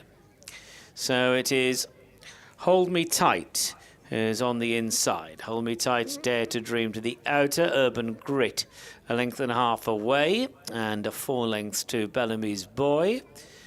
The 4 runners gallop onto the open ditch for the first time, and it was Hold Me Tight who touched down in front of Dare to Dream. Urban Grit, red colours, is in third place, and then Bellamy's Boy. Running on down the hill to the 4th, Hold Me Tight from Dare to Dream, half a length between them. Hold Me Tight, Dare to Dream, followed over it by Urban Grit, and then Bellamy's Boy. It's the freewheel down the side of the racecourse. Going on towards the 5th fence at a steady pace. Hold Me Tight in front. Hold Me Tight by a length and a half to Dare to Dream. Hold Me Tight, Dare to Dream, Urban Grit, and Bellamy's Boy. They've just closed up a little bit now, the 4 runners, jumping that fence. And no change in the order. Hold Me Tight, Dare to Dream, Urban Grit, Bellamy's Boy. Running on towards another plain one, and at this fence, Dare to Dream jumping alongside Hold Me Tight. 3 lengths away to Urban Grit, and then Bellamy's Boy. So it's Hold Me Tight and Dare to Dream approaching the 7th. The fence before the straight. As they come to it, over they go with Hold Me Tight on the inside of Dare to Dream. And a couple of lengths behind the front 2, Urban Grit and Bellamy's Boy. On to the 8th, the last fence on the circuit. Dare to Dream just a little bit quicker in the air there than Hold Me Tight. Urban Grit a couple of lengths away, followed by Bellamy's Boy. So coming up towards the winning post, and now running to the second of the 3 ditches. as they go to it. It is Hold Me Tight and Dare to Dream. Hold Me Tight, Dare to Dream, Urban Grit and Bellamy's Boy. At this ditch, they only jumped this fence on one occasion. Bellamy's Boy rather careful there with the jump at the back. So they go on down the hill and approach the 10th. Going uphill now. It's Hold Me Tight, Dare to Dream from Urban Grit and Bellamy's Boy. 4 runners approaching this uphill fence. Hold Me Tight and Dare to Dream over together from Urban Grit and Bellamy's Boy. And they're about to turn left-handed, move into the back straight. It's Hold Me Tight and Robert Hawke is still holding on to the advantage over Dare to Dream. Urban Grit next, Bellamy's Boy and Jeff Barfoot Saunt, the back marker. And they go on down the far side. So it's Hold Me Tight, Dare to Dream, half a length between them. So as they go now towards the next. And it is Hold Me Tight, Fair to Dream, followed in 3rd place by Urban Grit, then Bellamy's Boy. Hold Me Tight, Fair to Dream, about 2 lengths away, followed by Urban Grit, and then Bellamy's Boy. So there, at that plain fence, it was Hold Me Tight, Fair to Dream. Is about 3 lengths off that lead and joined for 2nd place by Urban Grit. And then back in behind, and now just a few lengths off the front 3 as they jump the open ditch is Bellamy's Boy. So it's Hold Me Tight, Fair to Dream, and those 2 are being chased by Urban Grit, with Bellamy's Boy last of the 4. They run on down the hill. So as they go towards this downhill fence, 5 from home, a little bit awkward in the air there was Hold Me Tight, Fair to Dream right alongside. Fair to Dream, Hold Me Tight, Urban Grit coming there on the inside. 3 of them are trapping on down the hill, and they are clear of Bellamy's Boy. So they've got 4 fences left to jump, and as they go towards the 4th last, it is Urban Grit, Hold Me Tight, Fair to Dream. As they come to it, over they go, and it was Urban Grit who touched down in front there. Mistake from the back marker, Bellamy's Boys just struggling to keep up with the other 3. So it's Urban Grit, Fair to Dream, and then just spending a bit of time in the air was Hold Me Tight back in 3rd position, clear of Bellamy's Boy. 2 to jump, and it's Urban Grit in front for Izzy Marshall. Coming to the 2nd last. Fair to Dream is about 1.5 lengths away and tries to rally as they jump 2 from home. Urban Grit, Fair to Dream. They have now dropped Hold Me Tight, and Bellamy's Boy is the back marker. They're off the final bend, and it is Urban Grit from Fair to Dream, and Urban Grit has now gone clear. Urban Grit from Fair to Dream at the last. Urban Grit gets it right, shortened up, and on the run in it's Urban Grit and Izzy Marshall with this nice lead over Fair to Dream in 2nd place, and going to the finish. This will go the way of Urban Grit. Urban Grit from Fair to Dream. They're 1 and 2, and they are clear of Bellamy's Boy, who improves 1 place, takes 3rd, Hold Me Tight 4th.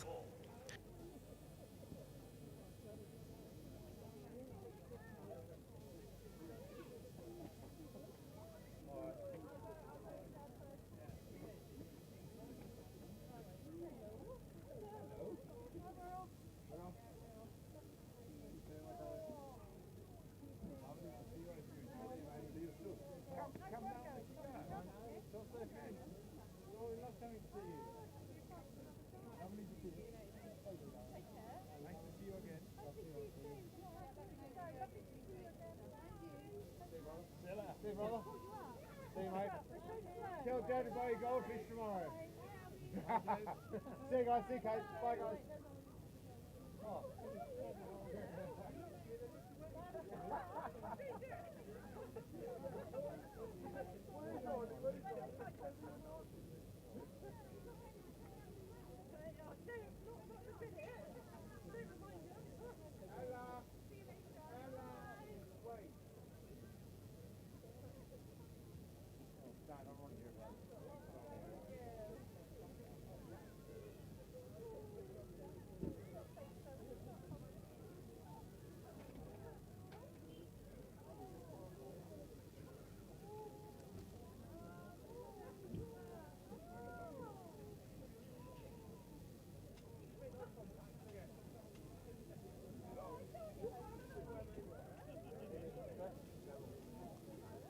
So the result the unofficial result of the 6th race, the maiden race, very kindly sponsored by Alec Jarrett Limited.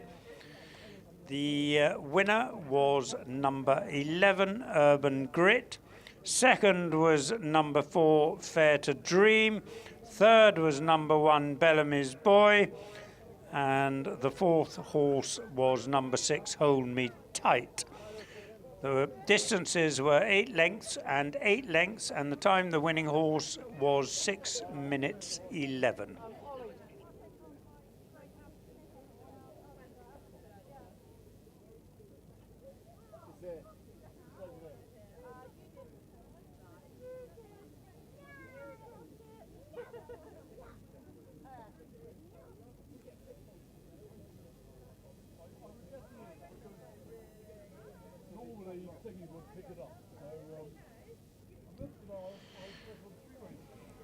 So while the runners are coming back to the winners' enclosure, I'd like to take this opportunity not only to thank you all for coming to Didmarton this afternoon, but also to once again thank all our sponsors.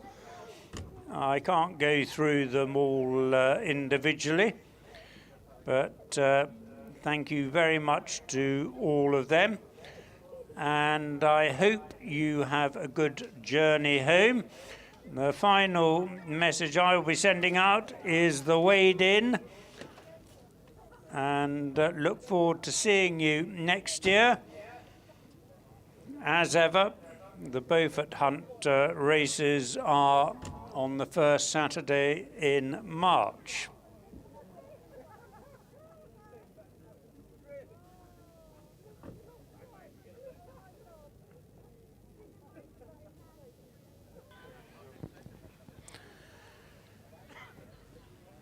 Well, ladies and gentlemen, please give a warm welcome back to the winner of our 6th and final race, the maiden race, very kindly sponsored by Alec Jarrett Limited. Very well done to Urban Grit and Izzy Marshall. Well done, Izzy. Big well done to our winning owner, Alan Hill, winning trainer, Joe Hill. All connections, good performance to end our day. Urban Grit winning our final race.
Could all the jockeys please come to the weighing room, declaration tent, to collect their medical certificates? Please, they're looking to hand them all back to you as quickly as possible.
Well, ladies and gentlemen, Urban Grit winning our sixth and final race rounds up a really good afternoon's racing here at DIDMARTON. We spoke about the pony racing earlier, the young talent of the future. Seen to good effect this morning. The winner of the Duke of Beaufort's hunt race went to Some Kind of King, and Ed Walker, trainer and having his first ride in a point, locally owned and trained. Fantastic. Probably got the biggest cheer of the day. That was Some Kind of King winning our opening hunt race. Our second race, only a match here for the intermediate. 2 runners went to post. Official ground was good to firm in places, but everybody who has competed here this afternoon has done nothing but praise for Clerk of the Course. Well, Clerk of the Course is John and Jamie Tuck and all of the team here, producing the best ground possible in extremely difficult circumstances. Of the match, we saw the Tom Ellis runner Lothnane turned over by the French-bred Tara Storm, winning its third point out of 3 points in this country, following victories at Chattersea Corbett and then Cocklebarra, with young Evie Hobbs only having her third ride. She's ridden Tara Storm every time. She has a very strong junior eventing background and certainly make the most in the point field.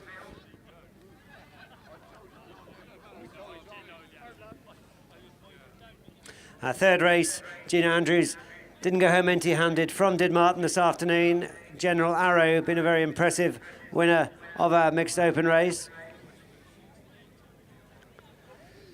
We then saw Count Simon take the PPORA club members conditions race. Young Daniel Kane seen to good effect here. This horse travelled all the way from the Chiddingfold, Lincolnfield and Cowdrey, but a good performance and well worth the journey. Our fifth race, the Riders Conditions race. We saw Cobra de May and Chloe East from the Bicester and Wooden Chase. And Chloe certainly put a good performance up to win our fifth contest.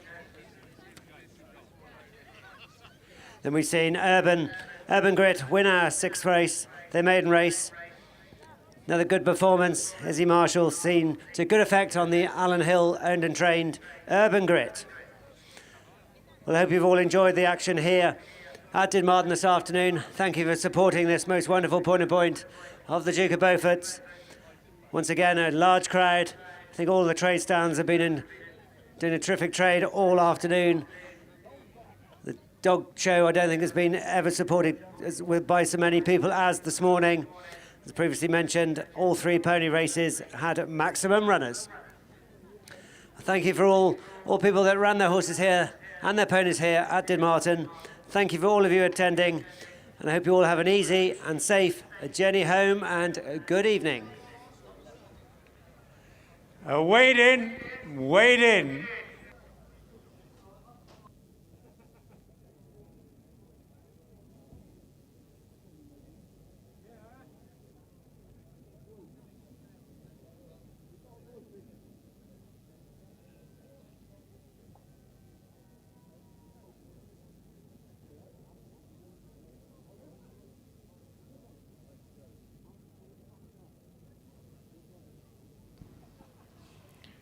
Could Chloe East and Charlotte Seymour Williams please come to the weighing room declaration tent to collect your medical certificates? Otherwise you won't be able to ride next week.